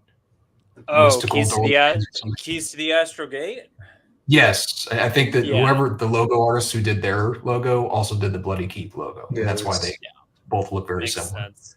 It's just like egoetic, extreme, exaggerated, just endless sigil type. Yeah, it's just tons of fun, I think, and worth checking out. I'd check out the Curtain Wall album that came out last year. It is so silly, so unabashedly like silly. Yeah, Noah's got that. I wish I got that. I got shit on deck. Yeah. Oh, you got the whole set. Yeah, it's it's a the tape box clamshell. set of it's a clamshell of Curtain Wall's entire discography so far on tape. So it's like Sold That's out. awesome. I know, and it crazy. You open it up and there's a picture of Abysmal right there. It's like I love this guy. He's also super nice too. Him and I have chatted on occasions. He actually gave me early access to this, which was very nice of him because we were maybe doing something. So Hell yeah. yeah, great dude. I mean, he's just like, and I'm only saying this, James, because this is my number one pick. So, but there's such a sincerity to what he does too. Like Yeah. it feels silly, but it's also like, even in like the goofiest moments, there's such a I don't know. Like you said, it's at the end of the day, it's just really good songwriting. It's just that some of the choices he makes, you may think at first, oh, this is really like kind of goofy, and it is, but I don't know. Ever since I've gotten really into Grindstone, I've been taking things a lot less seriously. That's all I'll say. I feel like in another world, he would be like a Mike, or is it Mike Mothersbaugh? Matt Mothersbaugh? The guy who, I think he's from Devo, right? The guy who did like the Rugrats soundtrack and stuff, like has a very particular style and everything. It can be very silly, or like a Danny Elfman. I feel like in another world, he's kind of like that. Mothersbaugh. Mark Mothersbaugh. The layout on this album. It's got a bike. Oh man. Yeah, there's just a picture of him on a bike. It's got crazy it's got crazy layout. Where is the there's another photo right there. Yeah. Oh my god. It's a hoot. I guess I love Noah, that on the CD it says this is a Bloody Keep album, so play it at maximum volume with like a bunch of exclamation marks. I guess anything else you'd want to say on it, Noah? Because it is your number one, and we could just kind of knock it out. Yeah, we could just merge it. Merge. I mean, I don't know. We got nice papyrus track list on the back here too, which is it's like intentionally bad, which like wraps around back into kind of good. Well, I think it's great. I think like weird, like stupid curiosity gets you into it, and then it's like it's actually written so well. And I don't know. And I think the cool thing, like you said, the production on this album, I almost wasn't sure if I wanted any of his projects to have like really solid production, but this one, it's just like, I don't know. It's so solid. And like, it's not, I think it's a step up in a way. I think he's concentrating maybe more on like album releases than his EPs and like the smaller releases that are kind of like, more raw and stuff. But I think there's a melody at the end of the title track where it just goes to like harpsichord and then it just slams back into this heavy, you probably know what I'm talking about, right, James? Yeah. It's very like it's a weird like it's why I also like stuff like Moonlight Sorcery, where it's like so full of like fun, beautiful melodies that like it keeps me coming back. But this just happens to be paired with like a very like a much more lo-fi, a rough around the edges and silly nature to it that it keeps me. I'll listen to whatever he puts out, even if I'm not fond of it. Yeah, and it's just like so joyous at the same time. I don't know. There's such a joyous quality to everything he does, even when it's about morbid stuff. My favorite old Nick album is called Ghost O'Clock, and there's just like a boot with a ghost sticking out of it, and it's in rainbow font. It's like the title's in like a rainbow gradient. It's ridiculous, but it's at the same time, again, the songwriting is like undeniably so good that I don't know. It's just he's got that secret sauce. I don't know what it is, but it works, man. He does. Oh yeah. Yep. All right, Noah. Yeah. So, which is nice because I've already talked about my number one. So I kind of maybe say this is on par with my number one, just because, like, I mean, I've liked everything that Departure Chandelier has put out, but I mean, I think any of their releases kind of have their own qualities to them, but really what it is it feels so, and I know there's like the Napoleon theme going on where it's always like about Napoleon, which is kind of weird and neat, but there's something about the quality that Departure Chandelier has that's with a lot of the atmospheric tracks, it just feels so old. Like I know that they've self-proclaimed themselves as like antique black metal, but it has this old, like you really feel like you're in kind of this, I don't know, you're in this dingy catacombs, I guess, if we're in France, you know. But Satan Soldier of Fortune has some of my favorite like moments on it. In terms of production, it's definitely the most, you know, hard on the ears, I would say, because it's just so, the treble is like so high, it's so raw. But yeah, and I think the way that they play with like sound design in their atmospheric stuff with sampling, because it's not like, you know, sampling of like people talking or anything like that. It's always like, it's either like cannons or I think there's an interlude track. This is the only album I haven't bought yet of my list, but there's an interlude track that's like, it's like called Grave Robber's Prophet or something. And it's like the sounds of someone going through a battlefield and just like pulling all the like gold and salvageable things off of bodies while this kind of eerie track plays behind it.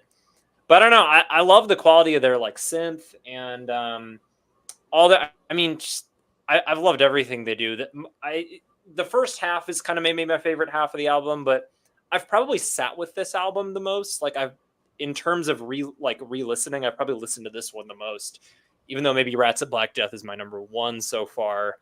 There's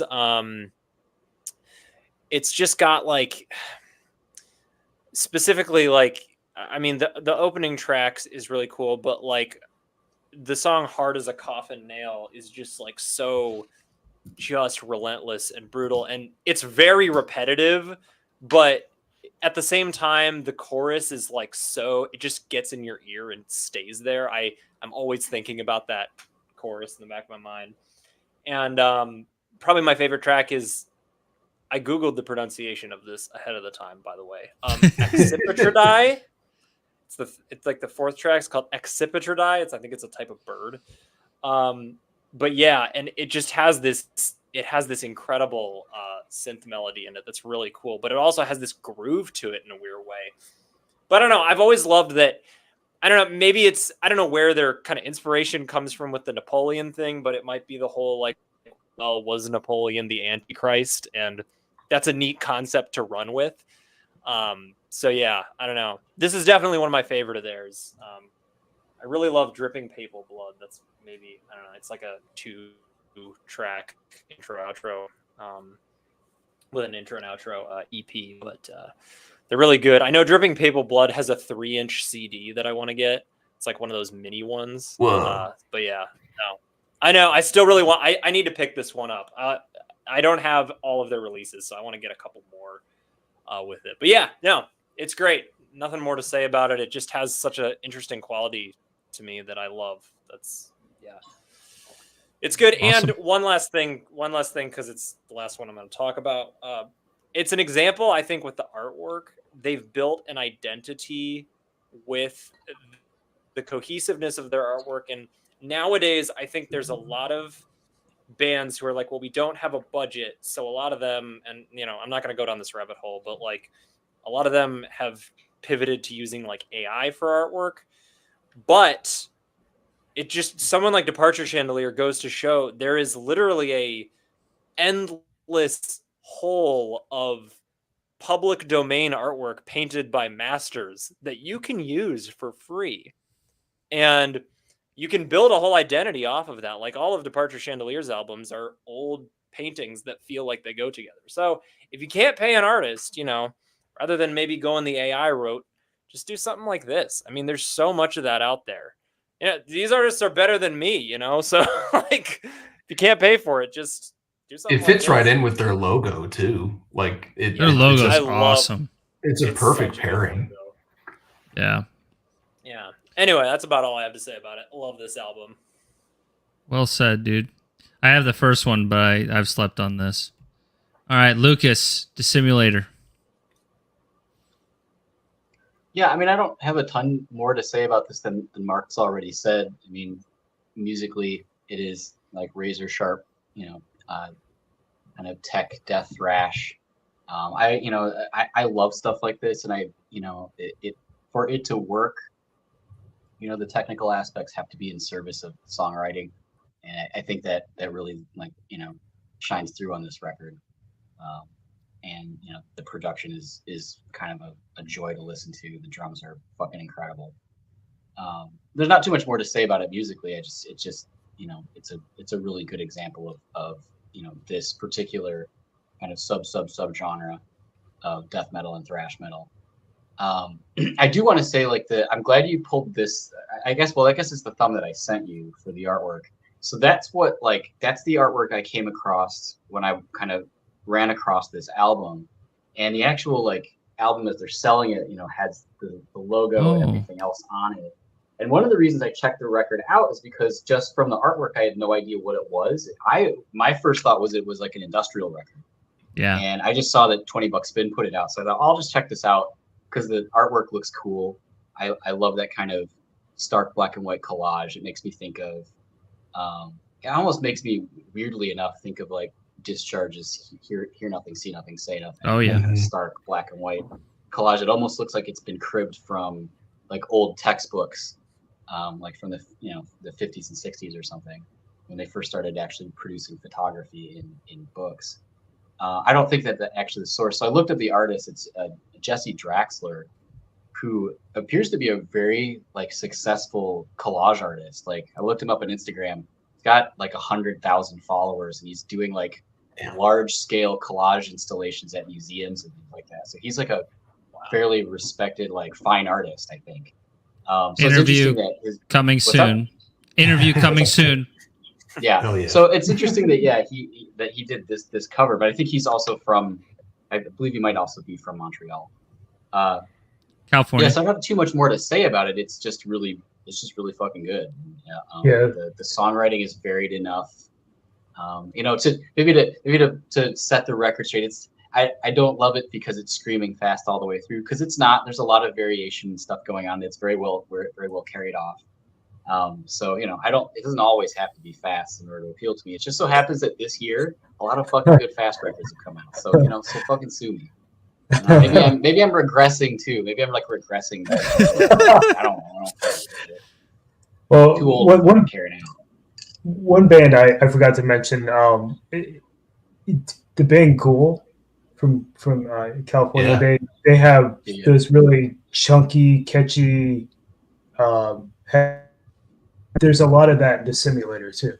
Even though I wouldn't really put the two bands in the same bucket. Right. They pull off what I think of as a lot of stuff that reminds me of the opening riff off of Ignorance, right? Off Right, yeah. Ignorance. Or Yeah. shit that reminds me of SOD, some of the some of the stompier SOD riffs. They will plop that in there amidst much more kind of technically proficient stuff, and then there'll be just a boneheaded thrash stomp riff in the middle of it that just fucking Super actually awesome. works. It just works in context. Yeah. So it's a good. really It's good for that. really good album. So that's pretty much all I have to say. Cool. All right. Oh, and mine's a repeat as well, so I'll keep it brief. I agree with everything James said. I do think this is my favorite of the Crypt Sermon records so far. For some reason, I don't really hear the doom metal that much. Compared to some people, they emphasize the doom. I feel in this album, they're way more of a traditional heavy metal type band, but there is a darker aspect to it. So I guess I get that parallel. But I hear even some grunge influence, the song "Down in the Hollow." There's some obvious Alice in Chains references. Oh yeah. That's not in the guitar though. It's the vocals. That he goes all over the map vocally in a really cool way, and it all still sounds like him. It's just he's expanded his range. And then, dude, the production from Arthur Riddick, who he can mold himself to whatever band he's working with. And I feel with this one, it's just a really, really good production. So excellent album. Of course, I've mentioned the drumming every single time. What I like with this one is all of the musicians are really supporting the song very well. So there's a lot of really good creative playing, but like nothing's really grabbing front and center except the guitar solos when that moment comes. My favorite songs would be Thunder, Perfect Mind, which is kind of like I don't know if it's a current 93 reference, like intentionally, but it was cool. It might be, yeah. Stygian Rose, the title track at the end, is awesome. And then, I love Down in the Hollow. So it really is an amazing album. Very stoked to have it. And I think number 2, or definitely on the higher end of the list, is accurate for me. You guys know what Current 93 is? Oh, yeah. Oh, my band used to be signed to the same label they were on a long time ago. Oh, really? Oh, sick. A long time ago. And fun fact, I almost did that Crip Sermon logo for that album. I worked on some sketches for redesigning their logo. Oh, really? Yeah. But they decided to stick with the old one. But you've got some laying around. Maybe you can show us sometime. Yeah. Camera. They're just sketches, yeah. All right, cool. And Christian. Yeah, so this is Ulcerate, Cutting the Throat of God. I will say I'm not crazy about the art or the album name, but this album just goes incredibly hard, like kind of technical death metal, but still, maintains a really good atmosphere and never gets to the point of feeling like overbearing. I'd kind of compare it to like Wisdom to Hate era Gorguts, like not quite as crazy as like Obscura. Maybe even I'd consider them like newer era Gorguts, like Colored Sands, or I've got the Pleiades Dust or something like that. They're just a fantastic band. Every time they put out an album, somehow I think I might like it more than the last one. Like they constantly are one-upping themselves. Fantastic musicianship. This is my Elden Ring soundtrack. Actually, has been different vibe. Different vibe, but it's about killing a god, and that's what Elden Ring is. I feel like about, this matches it more. The DLC is crushing me, so this feels a little bit more accurate. It's punishing. Yeah, it's been. I just got to the final boss, and it's not gonna happen. Like it'll be, I'll get to it someday. Maybe get one of my siblings to do it for me, because it's absolutely bonkers. But this album has been really good. It's also been really good for like my sweltering band practice drives up to Salt Lake City in my no air conditioning car, just sweating my guts out. Like it's punishing in a way that fits that vibe as well. It feels very hellish, but yeah, lots of good melodies, lots of good dynamic kind of.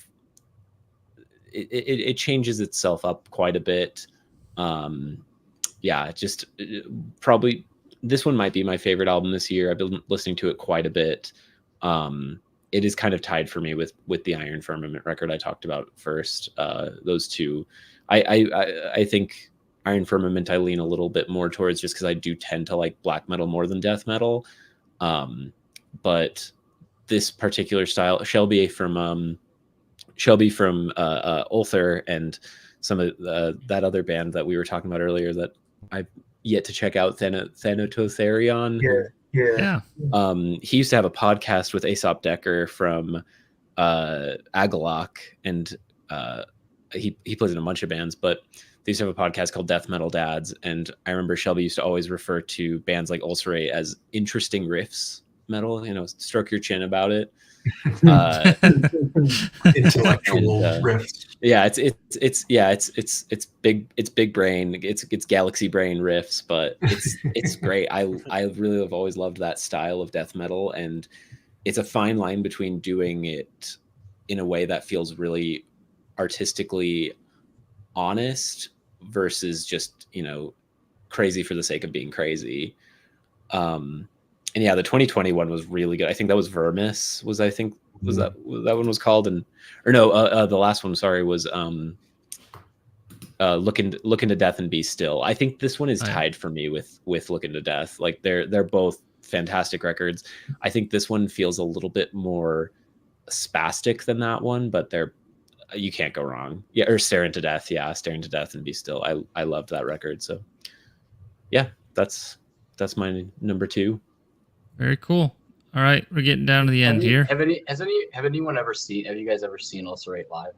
No. I wanted to drive out to California to catch them when they were in the US this year, but I saw them at Corktown Tavern in Detroit with Phobocosm years ago, and that was a pretty fucking good show, actually. I've always been partial to the Destroyers of All as my favorite Ulcerate record, but yeah, they're wild live. Like their guitar player is like Spiderfingers. Oh yeah, and like watching, I regularly will just pull up their drum cam videos and just like break my brain watching him drum. Like he's unreal. He is unreal. Yeah, this band is they're really unparalleled. Like I think the only band I would compare them to is like the current era of Gore Guts. Mm-hmm. All right, Mark, number 1, you got Split.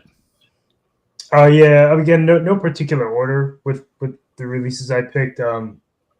This is a split release from Iron Fortress again, and this one I don't have a physical copy of yet. I ordered it, but it's a pre-order, so it hasn't arrived yet. I think it probably ships maybe next month or something like that, I'm assuming. But it's a split EP. Cover was done by Necro Helm, who is also a member of Spanish band Calderum and Sanctuarium, which I'm about to actually mention here in a second. But this split release is between Blood Curdling and Ganglion. So I'll start with Blood Curdling. Their songs on this split are a little bit shorter. So I think the way they have it set up is that there's a song from each band. They kind of like take turns. I'm assuming it's a cassette release. I can't remember what I ordered, if it's cassette or CD, but because the Ganglion songs are a little bit longer, the Ganglion tracks obviously take up more of the split release. But the Blood Curdling project is a solo effort by, believe it or not, a teenager. I think he's a teenager, Reese Mestas, Colorado Springs-based project. The guitar tone on it, it's actually pretty raw. Like I would probably coin this as a death doom split, because both bands kind of reside in that territory, that death doom metal territory.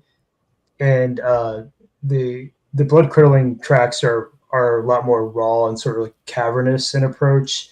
They're I'd probably compare it to more of the modern death doom bands, like the band I just mentioned here. The same guy in this project did the cover art for the split release.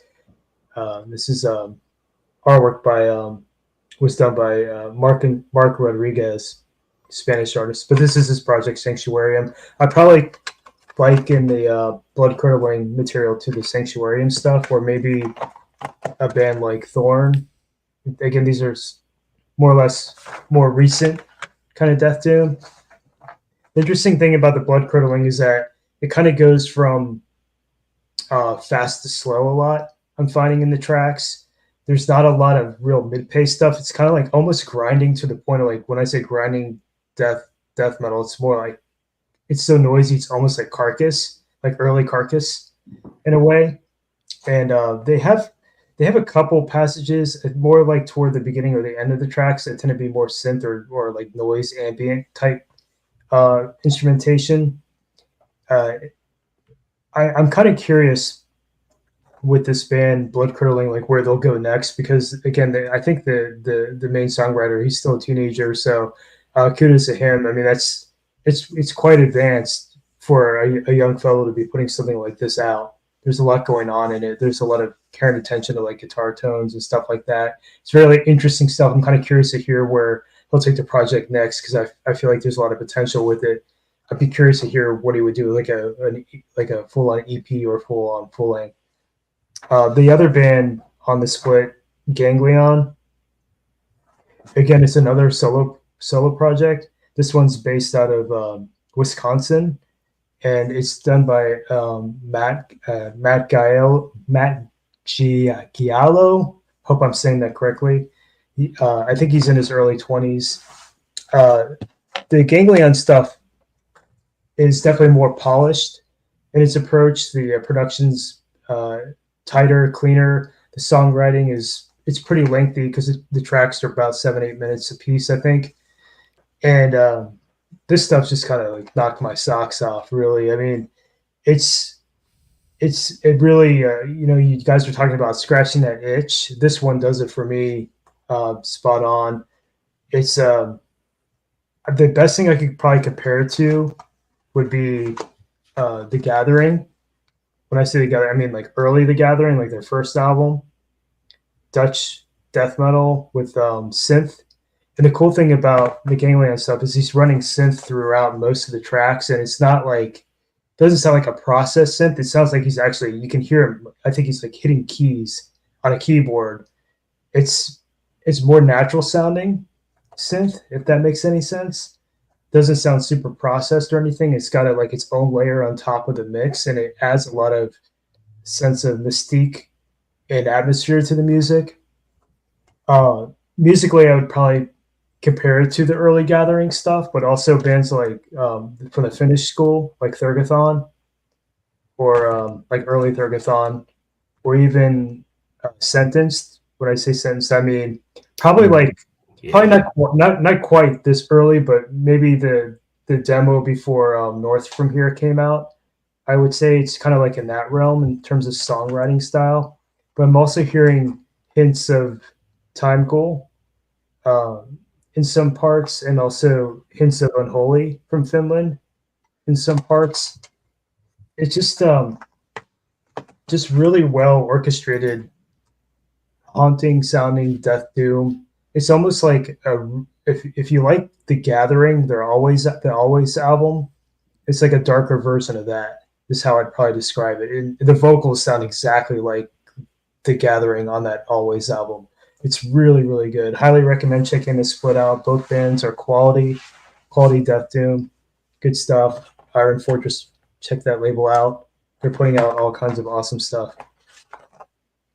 Very nice. Yeah, especially them being like basically kids. Yeah, they are. Stuff. It's I always love checking that out. Yeah, I mean, it's cool because I feel like in a way that's when you're most creative, because you're not as you haven't been fed so much stuff yet. You're still trying to digest all the whatever you're hearing at the time, and you're not jaded by 30 years of music. And they're young. I mean, these guys are like old enough to be my kids. They're like with the one dude from Blood Curdling, he's just like 2 years older than my son. You know what I mean? So it's just super weird. But I mean, I love that these young fellows are carrying the torch of old school metal, and they're doing it well. Yeah. All right, James. All right. Yeah, I guess I'll go kind of quickly over this one again, but I think this Gate Creeper record is basically the one that they've been itching to get out, but has always been there. Their influences, they like literally wear on their sleeves all the time, and this is basically like, Dismember mixed with In Flames, mixed with Paradise Lost, and a little bit of Him. So it's got all of these like cool, like super catchy, different songwriting elements that they introduced to this, to where like each track kind of brings in a little something new. And they like through doing that, they've I think carved out a more distinctive place in metal for themselves. Whereas before, the like Gate Creeper is always like really solid and part of this like new wave of appreciating old school death metal with a little bit of hardcore influence. But I think now like this is the Gate Creeper sound. This like coagulation of all of their influences into something that like maybe technically is more accessible, but it feels way more like, oh no, this is the kind of music we were always kind of hinting at the whole time. And I did want to show, since I have the vinyl, show the Karmazid text work on the back is just so sick for all the different songs. God. It's amazing. I love very the much. A beat. It's cool how you use Like, the A to be like a drop cat. It's cool. Yeah, no, like they know what they're doing, especially too when it comes to like the design of all their flyers, their merch, and everything. Everything feels so cohesive and under the Gatecreeper umbrella. That I know, like Chase is responsible for a lot of that stuff, just overseeing the aesthetic of everything they put out. I really appreciate that because it feels like they've got their own world that you kind of enter in when you're getting into their stuff. So love that record. It's probably the one I've listened to the most this year, just because it's so easy to put on over and over again. And I find myself like kind of humming the tunes and everything. It's great stuff. And I feel like people who are maybe, I feel like they're a good, I don't want to say entry level, but if you're like getting into like death metal after getting into stuff like, I don't know, maybe Metallica or even stuff like Ghost, I feel like you can get into this Gatecreeper record and find a lot of stuff to enjoy. It'll probably introduce you to stuff like Dismember, In Flames, Entombed, all that sort of stuff. It's a great entry point to that world. I didn't consider the hymn vibes on it until you mentioned that, but like Superstitious Vision, that one with all the like tambourine and cowbell and shit, I never considered that, but no, you're totally right. Like almost greatest love songs kind of, vibes with that. Yeah, there's a part in one of them where I can totally hear the on the wings of a butterfly. I can hear that in the guitar melodies. And it's like, it's right there, but they're just not going all the way with the clean singing. Right. But I can totally see the influence, and in the music videos as well. So, great stuff. The one where they're like the woods and is it Black Curtain, where it's like it's in the woods or something. They're like the lightning that. stuff. Yeah, so cool. Yeah. And then, like, I guess lastly with Lena's cover, it's weird. Like that, I didn't recognize this as her work because it looks so different than a lot of her other stuff. A lot of her other stuff is for like bands like Tarot and Hollis, and I think the Night Eternal. Really amazing stuff, but a lot of it is a little bit more finely rendered, whereas this is a lot like looser, and you can see the textures a lot more. It's cool. Like it's definitely her playing with like a weirder, more out there visual concept in terms of like the layouts and the glass shattering and everything. Like it's cool. But like, yeah, I did recognize it immediately as one of her pieces, which is always cool when you see an artist like try something that's a little out of their usual stuff. Totally. All right, Noah, we're just gonna skip you. About it. Yeah, talked about it. Great. All right, Lucas, Bootlicker. Yeah. So this would have been the first album that I talked about, but I fucked it up. So you're drinking too much. Bootlicker are a band from I think they're from Victoria, British Columbia, Canadian hardcore punk band. Just like another good like hardcore record. Not super fast, not like a really fast one. They kind of have like a UK 82 meets like a slightly slowed down Scandinavian D beat with kind of North American early North American hardcore flavors to it. So it's not like super fast or anything, but production wise, it's really interesting. They have like their guitars are like just this side of super jangly. And the drums are thick, like with 2 C's thick. Like they're like the drums sound really fucking heavy, but the guitars are extremely jangly, which is a really interesting counterpoint. It's almost like if Wire were a hardcore band, like in terms of the guitar sound. And yeah, one of the things that I've liked about this band, especially their previous record, is and it's something that draws me to hardcore punk more generally, is the idea of painting with a limited palette, to use a painting metaphor. Like with this band in particular, with Bootlicker in particular, you can almost say out loud the rules they set themselves before they write songs. Like, we're only going to use these kinds of chord progressions. We're only going to use these kinds of beats. We're only going to play in this key. We're never going to do this or this or this. And only occasionally breaking those rules and introducing like a new element when it seems merited, but for the most part, sticking to a pretty limited rule set. And then finding how many variations you can, come up with very limited rules. And that's like, to me, that's half the fun of like writing hardcore songs, is being like, okay, well, there's a whole bunch of stuff we're not going to do. How do we come up with as many interesting variations of this one simple formula as possible? And that really, really stretches your brain sometimes. And I think with a band like Bootlicker, I really hear it. Like, there's such an idiosyncrasy to the way they write songs. And it's still being really, really like satisfying hardcore punk, like a bit more maybe on the punk side. But yeah, just like another solid record this year. I think this came out on Neon Taste and maybe was distributed by Static Shock in the UK, I want to say. But yeah, just another good record. Not too much else to say. I will just maybe quickly, like, the artwork on this is really interesting. So the artist is credited as Athena in the album credits. I don't know. Obviously, there's really no way to track down who it is. But I think the art style is kind of interesting for this, because there's almost in the mixture of hand-drawn elements and stuff that looks like collage. It reminds me like the visual touchstone that I'm like see most when I'm looking at this record cover is like early 20th century avant-garde, like Dada. Like, it looks like very much like a Dadaist kind of thing, like pulling from different sources of imagery, even though some of it might be hand-drawn.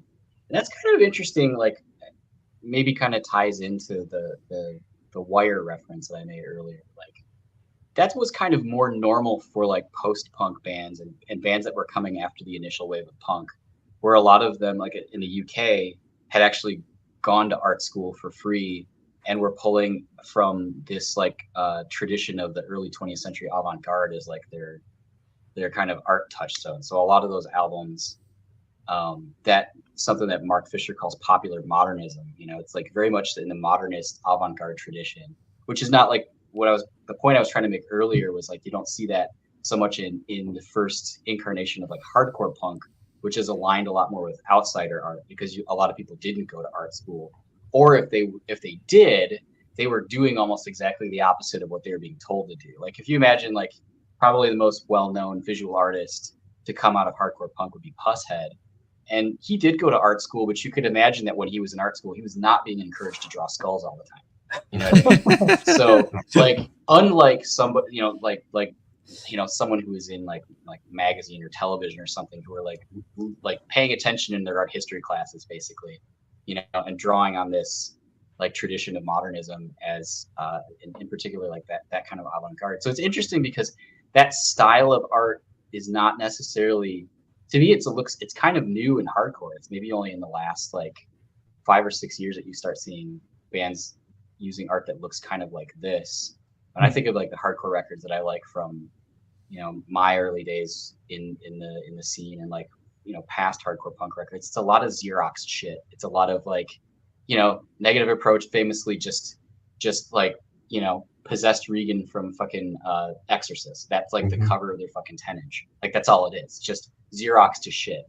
Stuff like, I don't know, like another one might be like some of Out Cold's records were always just a fucking photo, and so this is a little bit different. I think this is kind of interesting, just visually as a kind of different counterpoint. It kind of tells you you're getting something slightly different than some of the other kinds of hardcore bands that are out there. But yeah, that's pretty much it. That is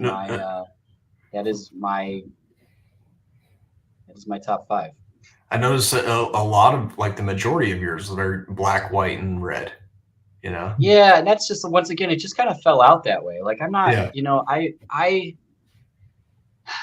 in past years leading up to now, I've kind of been like only slowly kind of getting back into hardcore punk stuff. I'd been pretty strictly into metal for quite a few years, and was like, I kind of methodical about stuff that I listened to. Like, all right, I need to want to find a good dark wave record this year. What's a good like synth pop record? What's a good post punk record? What's a good heavy metal record? What's a good hard rock record this year? And like for whatever reason, this particular year, I'm just like fuck it. I'm just gonna listen to music like I'm like 22 years old, and I just want fast bands, and I just want death metal bands, and I kind of don't really give a shit about variety. Like these records just kind of struck me as really fucking good, and I've been listening to them a lot. And I don't really care if my picks aren't very varied. I'm just like, I don't give a shit. Whatever. This is what I like right now. Just, I'm not going to defend it. It just is what it is. So that's my top 5. Take it or leave it. I'll take it. All right. Severus is my number 1. I guess I didn't really put a lot of thought into the ranking, but I was waiting for this to pop up. I know. Yeah, this album's awesome. The first time I listened to it, like just the first half, I wasn't like overly blown away. But once you get to the second half, that's when I was like, oh, this is something different. Because what happens is there's like all this violin that's introduced, and it is introduced in the intro at the beginning. But like the second half of the record, it's almost like Godspeed You Black Emperor just walk into the recording studio. Like what happened? Because like it like goes on a whole different journey, and it really shows how varied and sophisticated it can be without compromising like that Death Doom vibe. But I'm very excited to see what these guys come up with next. Album just gets better and better the more I listen to it, and I feel like it has a lot of connections with the Zompantly album as well. Like there's a lot of the similar kind of semi-hardcore stomp. Now Zompantly, they go in more like the Aztec kind of influence and the tribal rhythms and stuff, but vocal pattern and the some of the chugging patterns are kind of similar in a sense. So I didn't want to have both of them on here, and I do think I like the Severus one a little bit more. But yeah. What do you guys think of this one? This is probably my favorite Castellano cover. I love just all the detail and the purples and magentas. And I don't know who did the title treatment, but it's like maybe my favorite title treatment of the year too. I love when somebody gets super illustrative with the actual title of the record and not just the band logo. It's just everything fits together so nicely. It says logo by Lord Fowl and Nick Mueller. That might be just the main logo, but right. I think Nick Mueller did the main logo, so I suspect that the other credit, Lord Fowl, was on it. I think he did the title. Maybe. Well, who knows? But Nick's cool. My engage online. Yeah. Sweet. But yeah, you guys overall like this one? Oh yeah. I've almost made it on my list. I don't have it yet. I think I have something else by the band, but like a prior release, maybe a demo or something. But I've only heard bits and pieces of this album. I didn't, for whatever reason, I didn't pick it up. I don't know why. Maybe I should go back to it, give it a try. This was another case of it being like super dense and like, it definitely like a record that demands your like full attention when listening to it. That like I listened to it once. It's like, whoo, that's a lot, but that is very like impressive what they accomplish in it, especially like you said, where first half's like, okay, this is what I expect, and then in the second half they bring out more guns. But like, yeah, I get the hype that everybody's on this record this year. It's extremely impressive. I think it's also on $20 Spin. Is that it? Yep. They've just been having a great year. So this is just to the pile. I was trying not to have like only $20 Spin releases, because like at the end of the day, like I do pay a lot of attention to what they're doing just because it's so consistent. Yeah. All right. Christian, bring us home. All right. This is Sunrise Patriot Motion. The EP, it's just a 4-song EP called My Father Took Me Hunting in the Snow. it's a side project of Will and Sam Skarstad from Yellow Eyes. And then this release actually is their first one where they have a full, or I guess they have the drummer and singer of a band called Bambara that are also in the project. And then on this release, the bass is played by the guitarist of Artificial Brain, actually. I don't have this release yet. Haven't picked it up yet, but I have their other album, their full length, Black Fellflower Stream, which I highly recommend.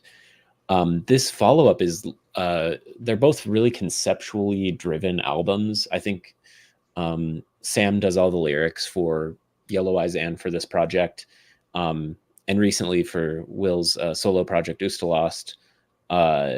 But this is like them at their most conceptual, where the first record, Black Fellflower, is about a guy who is kind of an insane person who is digging a hole that he's convinced will lead him to oil. And it's kind of like his ramblings as he's doing this. It's really incredible. And then this follow-up, My Father Took Me Hunting in the Snow, is basically it's back to that same character, and he's in the same field, but it's him recollecting a hunting trip he's on with his dad. And then he has this kind of paranoid delusion that he's like the sun, and after the sun goes down, he will die. It's really interesting, really like poetic lyrics. Sam's work is incredible. Probably my favorite vocalist in metal, or lyricist in metal, I should say. Because just everything he writes is just super inspiring to me. The way he chooses to kind of keep things vague, but then the meaning is still there. It's a fine line to walk, and he does it very, very well.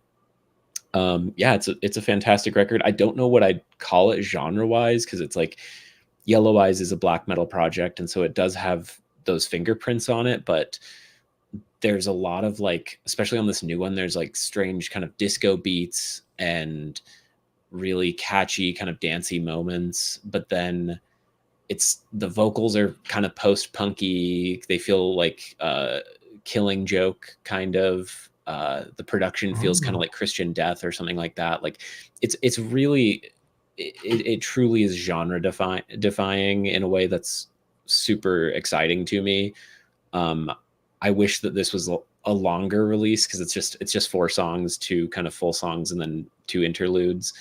You can also sense there's like some dungeon synth in there. So like for, James and Noah were talking about like the grindstone stuff. I highly would recommend this if you're into that vibe. Like it's does what I think I wish more dungeon synth did do. Like my biggest problem with dungeon synth typically is that it'll be like a really good atmospheric track, and then suddenly I'm like buying a potion, or I'm like in a haunted library, and it's just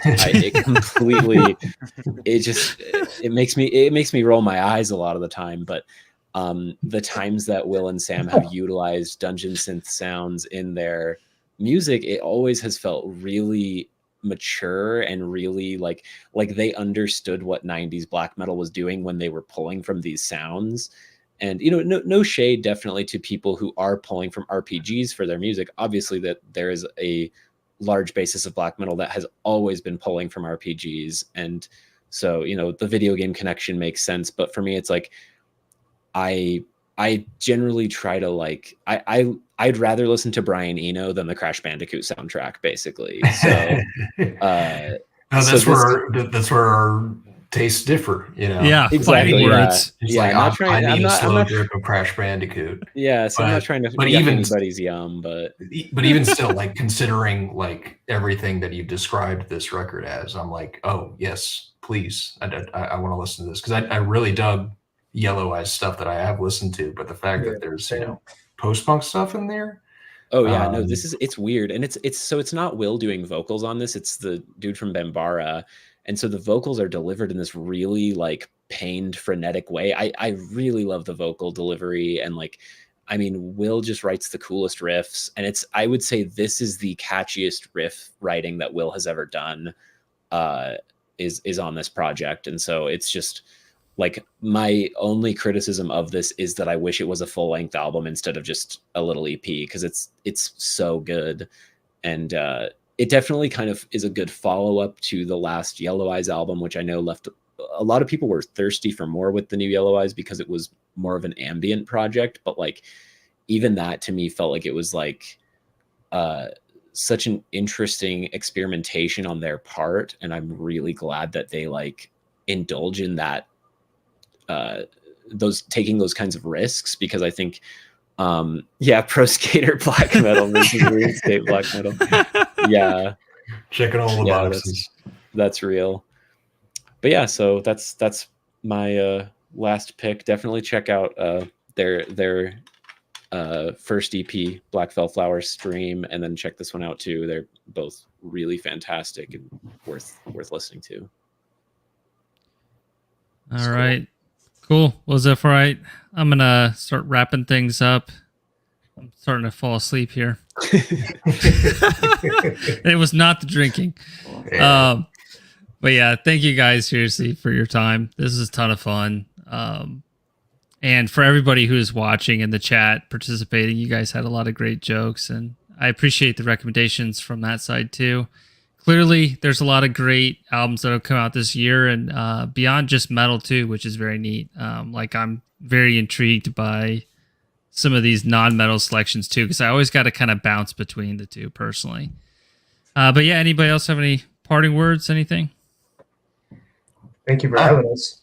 Yeah, thank you, man, for putting this together. Yeah, it was cool getting here. Yep. All right, guys. Well, I'm going to call it a night. See everybody. Thank you again. New episodes every week. Adios. Thanks all. See you guys.